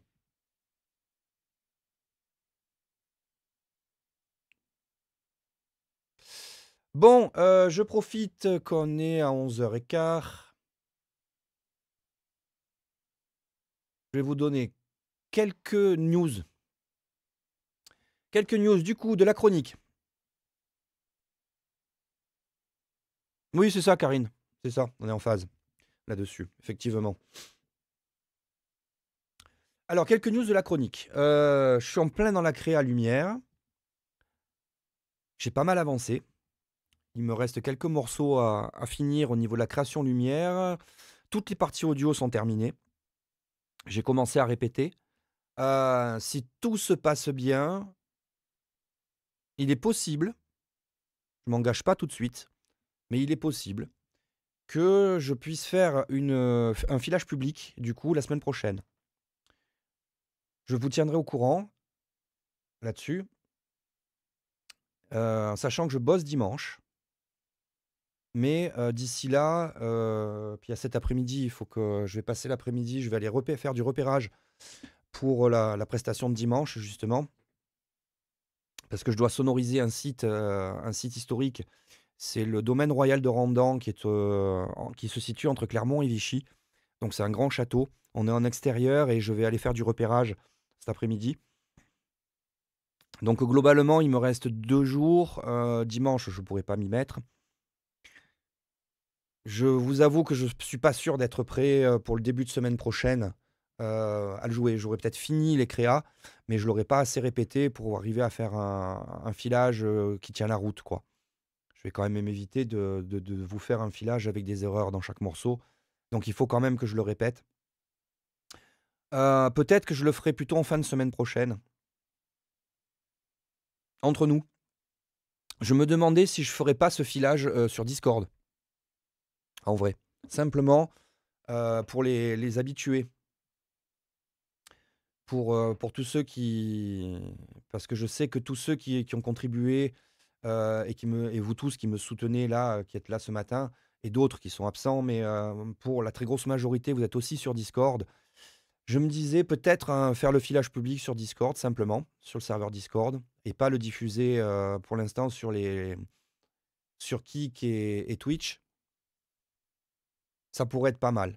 On serait un plus petit comité. Mon idée, c'est de vous le montrer en avant-première et aussi d'avoir vos retours. Donc voilà, je pense que je vais essayer de mettre un sondage. Je mettrai un sondage sur le serveur Discord avec un lien sur la chaîne YouTube dans l'onglet communauté. Parce que c'est les 2 moyens que j'ai pour communiquer avec vous en dehors du live. L'onglet communauté de la chaîne YouTube est quand même pas mal regardé, donc accessible en tout cas à beaucoup plus de gens que le Discord. Donc je pense que je vais faire ça, poser un sondage pour voir ce que vous en pensez. Et puis ce premier filage, le faire en petit comité. Donc voilà, en sachant qu'il y a 9 nouveaux morceaux du coup dans la chronique et une scène qui est en sound design. J'ai changé aussi pas mal de choses, vous me direz ce que vous en pensez. Vous allez voir, je vais utiliser beaucoup plus les samples. Notamment, j'ai fait beaucoup plus de sound design pour créer des ambiances. Et je vais en avoir beaucoup en manuel. Voilà. Bon, vous me direz par rapport à l'équilibre. J'ai changé l'équilibre aussi, narration, partie musicale, par rapport à la première chronique. Vous me direz ce que vous en pensez. Vous savez que c'est comme ce sont des présentations, c'est surtout du réajustement, enfin des tests que je fais là. Vu que le véritable projet, ça sera l'épopée qui arrivera après la 3e chronique. Tant que je vous parle de ça, demain après-midi, donc, il y aura la séquence, l'après-midi musicale. J'ai quelques morceaux en tête, des idées d'ambiance et de morceaux, de futurs morceaux qu'il faut que je compose pour la 3e chronique, du coup. Donc, du coup, je le ferai demain après-midi. Voilà. Et puis oui, vous n'avez pas parlé de ça, mais c'est vrai que la semaine dernière, donc j'ai annulé l'après-midi musicale. Je vous avoue que j'avais un gros coup de mou. J'avais vraiment un gros coup de mou jeudi et vendredi. La presta de samedi, enfin du week-end en fait, m'a bien requinqué. Je suis allé travailler en Saône-et-Loire, dans un petit village, pour un petit festival de musique trad. C'était génial. L'accueil était formidable. Il y a encore des endroits en France où il fait bon vivre. C'était voilà, tous les bénévoles, les musiciens, les techniciens avec qui on a travaillé ce week-end. Ça a été un vrai bonheur.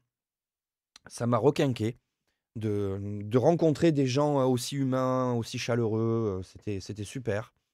Voilà. Donc c'est vrai que j'avais un petit coup de mou et comme je dis, quand je suis dans ces périodes-là, j'ai tendance à m'isoler parce que j'ai tendance à avoir une vision du monde qui est très très sombre. Et c'est le genre de choses que j'évite de partager en fait. Voilà. Et vous inquiétez pas, comme je le dis souvent, je ne serai plus jamais dépressif de ma vie. Je l'ai été, c'est pour ça que je dis ça, je l'ai été. Je sais le chemin qui y mène, et c'est un chemin sur lequel je ne m'engagerai plus. Je sais faire la différence entre un coup de déprime qu'on peut avoir ponctuellement un jour ou deux et sombrer. Voilà. Donc je suis déjà passé par là, j'ai déjà été dépressif, j'en suis sorti et il n'est plus question que j'y retourne. Plus jamais. Donc ne vous inquiétez pas, c'est des petites sautes d'humeur qui arrivent et voilà. Quoi d'autre? Ouais, le festival est bien tombé, ouais. En plus, je travaillais avec un ami, avec qui je bosse depuis 11 ans maintenant, donc ça s'est super bien passé, c'était super cool.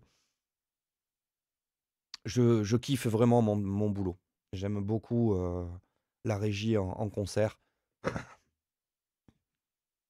Les prestations qui se sont mal passées dans ma carrière en 11 ans, je les compte sur les doigts d'une main.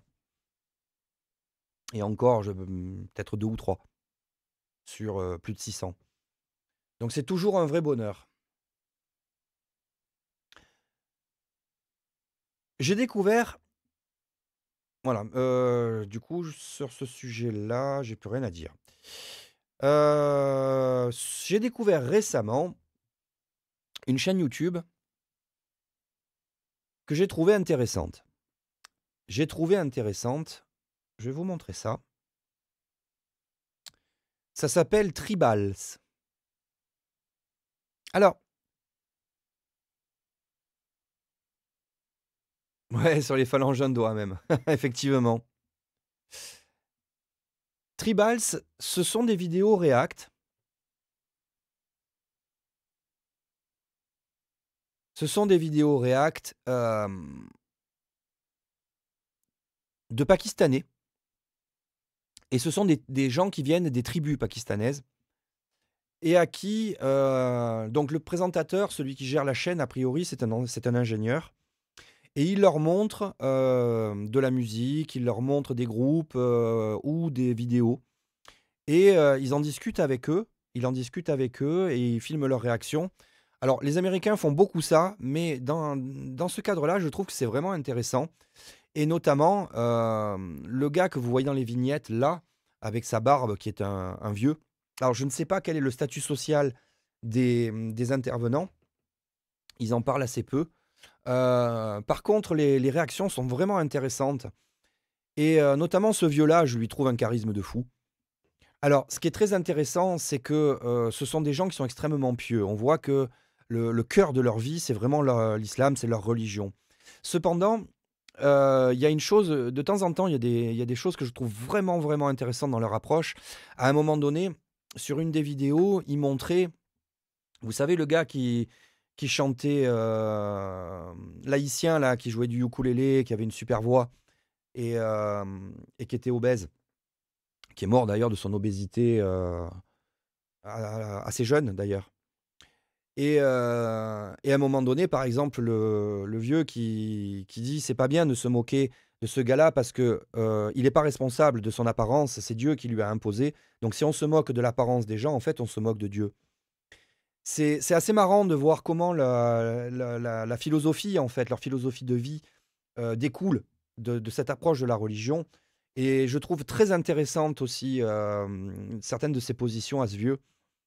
Alors, il y a d'autres choses aussi, il y a d'autres travers qui sont très représentatifs. Je suppose que ça vient du statut social de la personne parce que, il déduit, des choses de ce qu'il voit des vidéos et il fait tout de suite des conclusions et il affirme des choses avec un aplomb qui est incroyable. Mais, des choses qui ne sont pas forcément justes d'ailleurs, puisque c'est que de la déduction. Mais c'est très intéressant. Franchement, je vous invite à jeter un œil à ces vidéos de React. Il y a des nanas aussi, on voit qu'ils ont une approche du monde qui est complètement différente et notamment comme ils n'ont pas d'accès à la technologie, puisque ce sont des tribus qui vivent à l'écart avec une technologie très basse, ils n'ont pas vraiment de connaissances scientifiques. Il y a une des nanas, par exemple, à un moment donné, qui disait: «Moi, je pensais que le soleil, on avait chacun notre soleil, que les Américains avaient le leur, nous, on a le nôtre, les Indiens ont le leur. Pareil pour la lune, quoi». Donc, C'est vachement bien fait, il y a pas de jugement, c'est très intéressant, je trouve que ce sont des belles tranches d'humanité, en fait. Donc voilà, j'en ai squatté quelques-unes, c'est pas mal, c'est pas mal. Je vous invite à aller y jeter un œil, je vous le remontre. Ça s'appelle Tribals.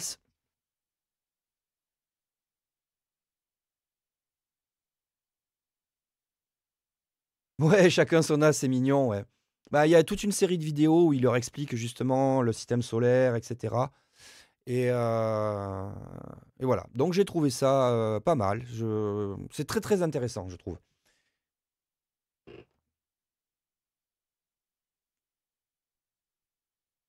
D'ailleurs, quand on voit la réaction.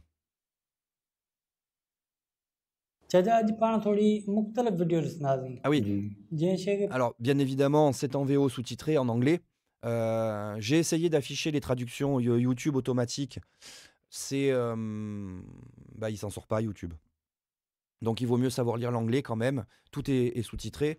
Il explique aussi, quand il montre les chansons, il traduit les paroles, puisque tous les intervenants, il n'y en a aucun qui savent lire et écrire, peut-être un. Il y en a un qui parle un petit peu d'anglais dans le tas. Et donc, du coup, il leur traduit les paroles. Mais je trouve que ce gars-là, avec son turban et sa barbe, là, ce vieux, il a un charisme de fou, quoi. Puis la voix. C'est la voix que je voulais pour mon personnage de la prochaine chronique, en fait. C'était une voix comme ça que j'aurais aimé.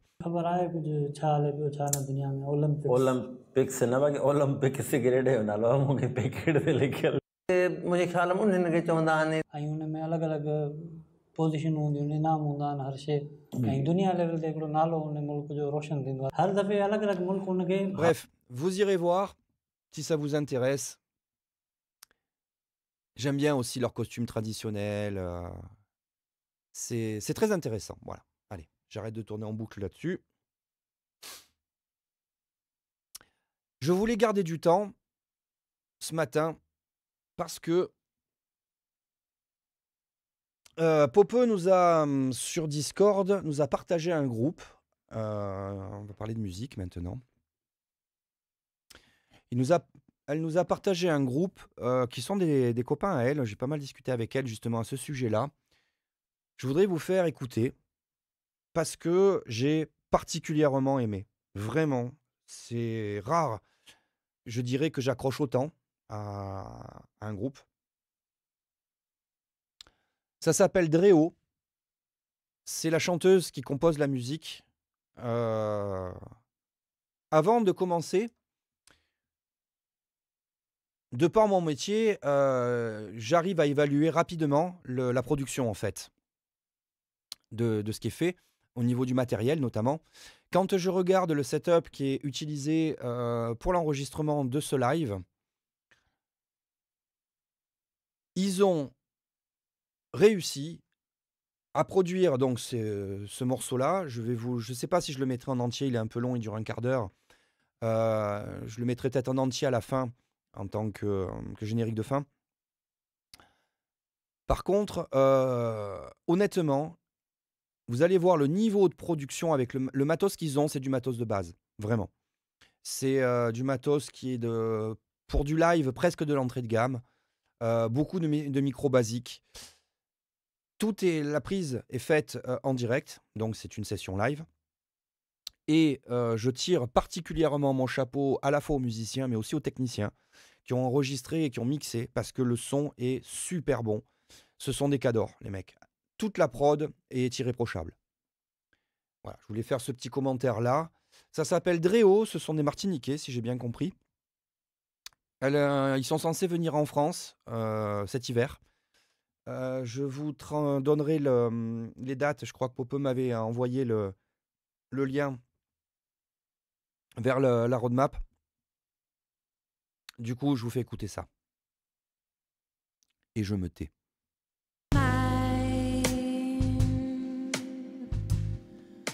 Lost and not yet found. If there's nothing that can be down.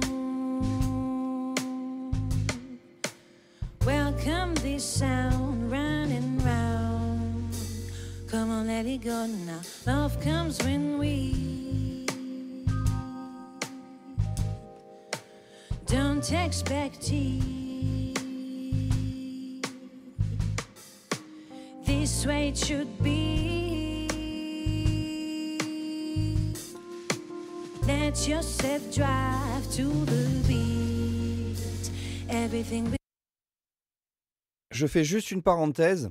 Si vous regardez dans la vidéo, le batteur, il a un téléphone qui est posé sur la caisse claire. Vous le voyez là? Il est juste posé, le téléphone. Alors, je suppose que c'est pour mater une harmonique. Mater une harmonique, c'est-à-dire que les fûts des batteries, ils ont des harmoniques en fait qui sont des fois envahissantes. Souvent, on met un petit bout de gaffe ou un truc, on colle quelque chose sur la caisse claire pour mater, pour empêcher que cette harmonique elle sorte. Là, il a dû poser le téléphone dessus, je suppose, pour ça. Par contre, je fais la remarque parce que c'est celui qui me scotche le plus, le batteur, en termes de musicien. Et il joue toute la prise avec le téléphone sur la caisse claire. Et vous allez voir ce qu'il fait, c'est des trucs de taré. Et le téléphone ne bouge pas. Ça montre à quel point il maîtrise en fait la frappe et le toucher qu'il a, le batteur. Voilà, pardon, je me tais maintenant.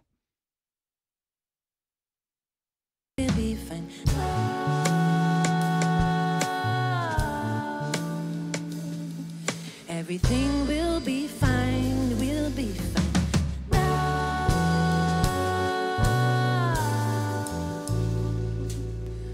Everything will be really fine now. When you're trying to get peace of mind, lost and not yet found. If there's nothing that can be down, welcome this sound running round. There's no secret really for trying to be happy. Happy, make my days drive me easy. And living the kind of crazy.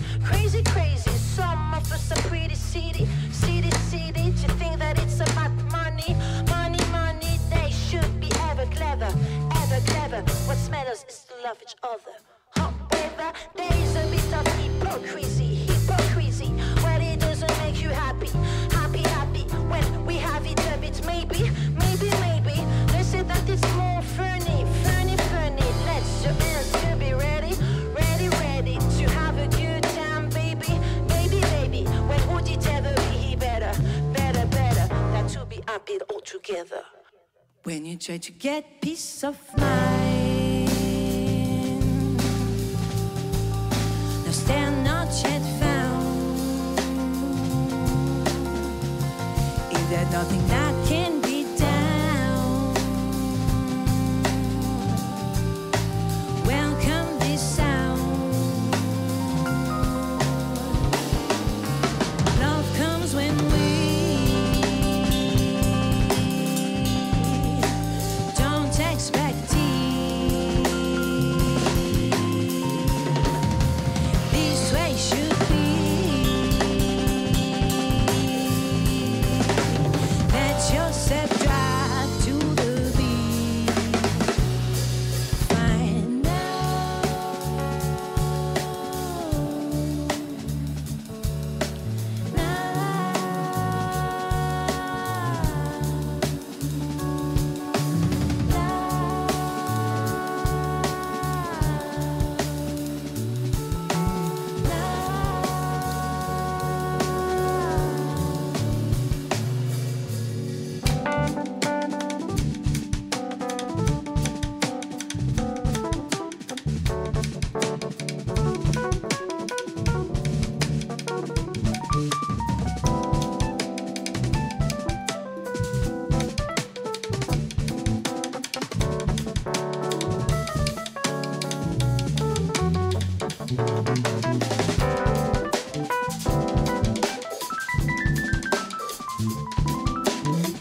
gonna be alright now.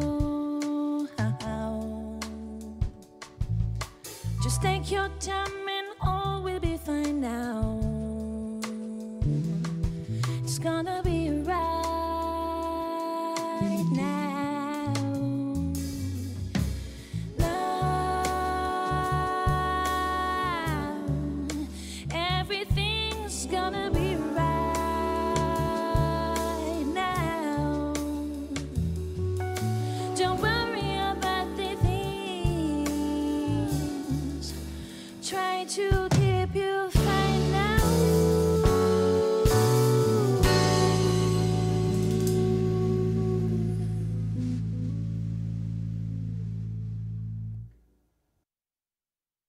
Alors voilà pour le premier morceau. Donc il y a 3 morceaux pour cette session live. Il y a sur la chaîne, vous allez trouver aussi l'album. Juste un commentaire. Donc ce sont des musiciens hallucinants. Vraiment, le niveau est très très élevé. Je vous ai dit, moi, mon coup de cœur, il va au batteur principalement, qui a une richesse de jeu, une nuance, une maîtrise de la frappe. Il y a un groove de fou. Et le combo basse-batterie, il fonctionne carrément bien là. Mais tous les 4, les harmonies, la finesse, la dynamique, tout est géré à la perfection. Là, sur cette prise, je reviens là-dessus, le son est incroyable.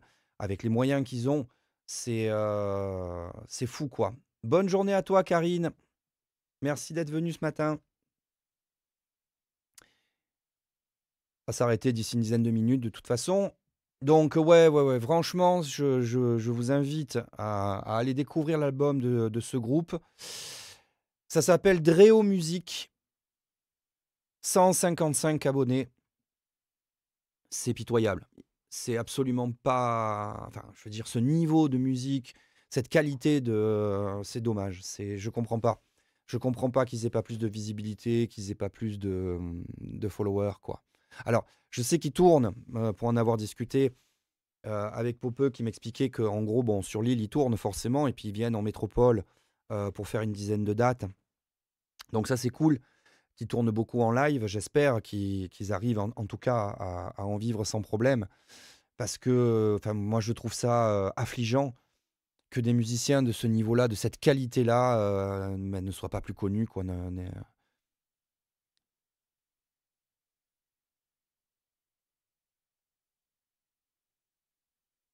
Donc voilà, Dreo Music. J'ai squatté l'album, du coup, ce que je fais rarement. Souvent, quand vous me faites découvrir des groupes ou des musiques, je les écoute. Je vais jeter une oreille ou deux aux autres productions. Mais là, j'ai tellement accroché que j'ai poncé son album, en fait, qu'elle a publié, là. Et voilà, je vous invite vraiment à faire tourner. Ça vaut le coup. Bon, moi, c'est totalement le style de musique que j'adore. Musique comme ça, très soul, très groove, avec des musiciens d'excellente qualité. Alors, il faut pas non plus avoir beaucoup d'illusions, hein. Ces gens-là, ils ont passé des centaines, des milliers d'heures sur leurs instruments. Ce sont des instrumentistes, hein, ils sont spécialisés là-dedans, donc c'est normal, quelque part, qu'ils jouent à ce niveau-là. Mais je trouve que c'est pas normal, finalement, qu'ils aient pas plus de visibilité. Voilà. Donc, ça me tient à cœur. Je pense que je vous en ferai écouter de temps en temps. Parce qu'il y a des vraies perles dans l'album là, qu'elle a publié.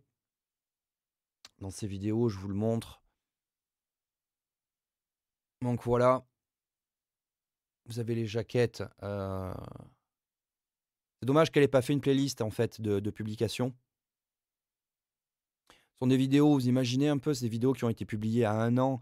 Et on est à quoi, 250 vues? La plus grosse, elle a 600 vues, 700 vues. C'est gâché. C'est gâché. Un tel talent qui n'est pas regardé comme ça, qui n'est pas écouté, c'est gâché.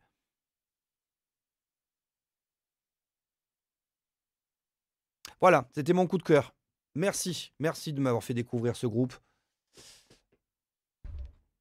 Je pense que je me le mettrai dans le casque d'ailleurs, en allant voir, en allant faire mon repérage cet après-midi. Je vais me mettre l'album. Ah si, il y a une playlist, j'avais pas vu. Pardon, j'ai dit une bêtise. Ah bah non. Dommage.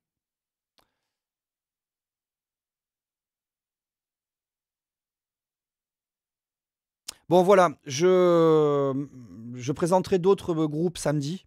J'ai vu que vous m'en avez proposé plein sur le Discord, c'est cool. Donc ça fait une petite réserve.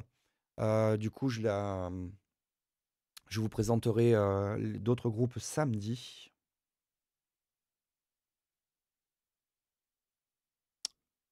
Voilà, voilà. Bon, j'arrive à la fin de ce que j'avais à vous raconter pour aujourd'hui. On fera un live, un de ces quatre, qui sera, je vous dis, spécialisé sur l'affaire de Mazan, là. Mais parce qu'il faut prendre un peu de temps là-dessus.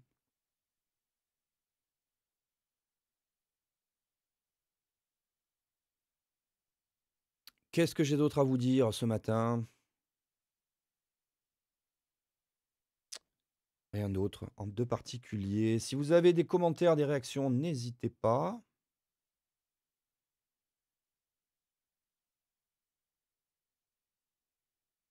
Ah oui, si, il y a une chose aussi, c'est que j'ai découvert récemment un logiciel. Vous savez que je suis absolument pas un dessinateur, moi. Je suis désolé, Misty.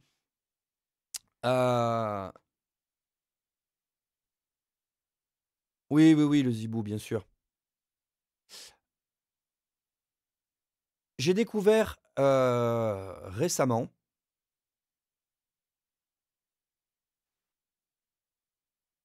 découvert récemment un logiciel en faisant quelques recherches. Je l'ai essayé. Je suis en train de le lancer. Mon PC, il a un peu du mal. Voilà. Alors, ce logiciel s'appelle Krita. Peut-être que tu le connais, Misty. C'est un logiciel pour les dessinateurs et les illustrateurs. Je me disais qu'on pourrait se faire une session, un de ces quatre, en après-midi. Je peux vous présenter où je vais jouer avec ce logiciel parce que il a quelque chose d'assez intéressant. Pour vous montrer un exemple.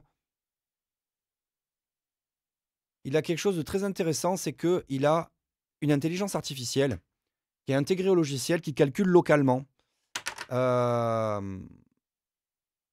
Donc c'est le PC, la puissance de calcul, c'est mon ordinateur qui l'a fourni. Et en fait, cette intelligence artificielle est assez hallucinante parce qu'on lui fournit des références.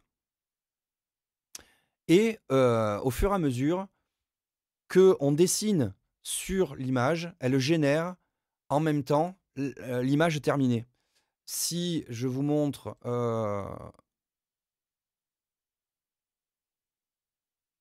voilà en gros ce que je lui ai dessiné avec mon graphisme d'un enfant de 5 ans. Et voilà ce qu'elle génère.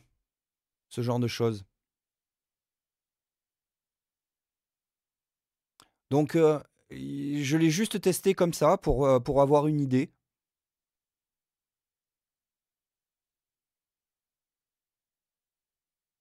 Bien sûr, Misty.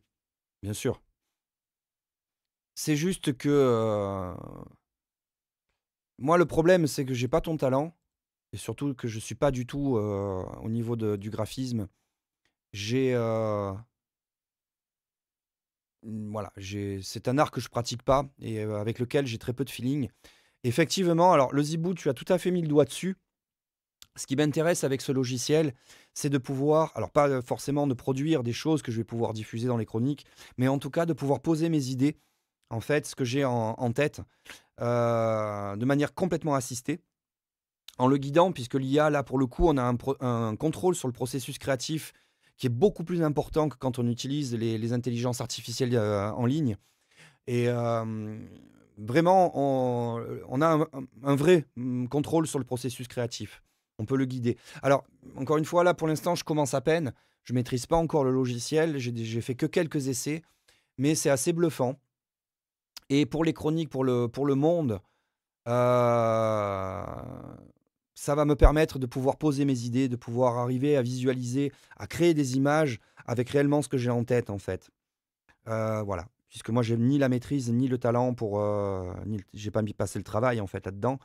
Jamais eu trop d'affinité, moi, avec le dessin ou avec les images en général. Mais je suis bien obligé d'y passer Donc voilà. Et ça pourra me permettre aussi, le jour où j'aurai le budget pour payer des graphistes, pour faire les illustrations cette fois-ci qui seront diffusées lors des chroniques, ça me permettra d'avoir des supports au moins à leur fournir pour les aider lors de la création. Parce que moi, j'ai quand même toujours mon idée à terme, c'est que le jour où j'aurai le budget, je vais payer des graphistes pour faire les illustrations, un ou une, peu importe, des gens qui ont envie de le faire et qui seront rémunérés pour ça. Cela dit, il faut que le projet des chroniques puisse décoller, il faut qu'Harmonia puisse commencer à me rapporter assez d'argent pour pouvoir avoir le budget, simplement. Mais je vous propose donc de se faire peut-être dans 15 jours, pas demain, mais peut-être jeudi de la semaine prochaine, de faire une session création avec ce logiciel donc, qui s'appelle Krita. Et il faut télécharger un plugin et l'installer. C'est AI Image Generator qui a été développé par la communauté open source et qui s'ajoute donc à ce logiciel-là. Et qui est assez fou. C'est vraiment assez fou. Il y a énormément de paramètres au niveau de l'intelligence artificielle. C'est ça, AI Image Génération, ça s'appelle. Et on peut lui préciser si on veut de la photo, du cinématique, plutôt un dessin. Plutôt un dessin. Et quand il affiche les corrections. Alors, pas là-dessus. Il est où mon... Mince, j'ai perdu dans l'interface. Bon, bref, je préparerai le truc. Parce qu'il y a une fenêtre à un endroit, je ne sais plus où elle est passée, où on a les images qui se génèrent en temps réel, en fait. Ah, ben c'est là.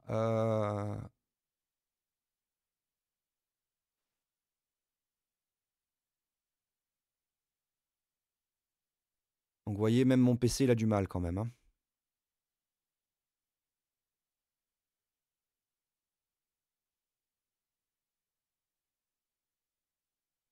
Allez, calcul.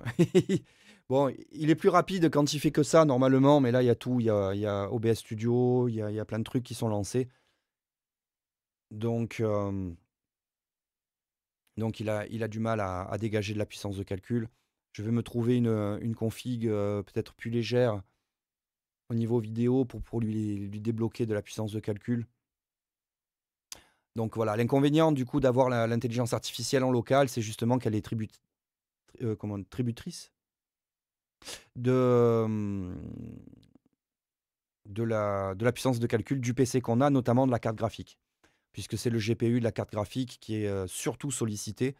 Il y a quand même encore pas mal de progrès à faire sur le logiciel, puisque par exemple, il n'exploite pas complètement ma carte graphique et mon matériel, donc il n'est pas très optimisé, mais c'est sacrément prometteur, quoi. Ah ouais, là je vois qu'OBS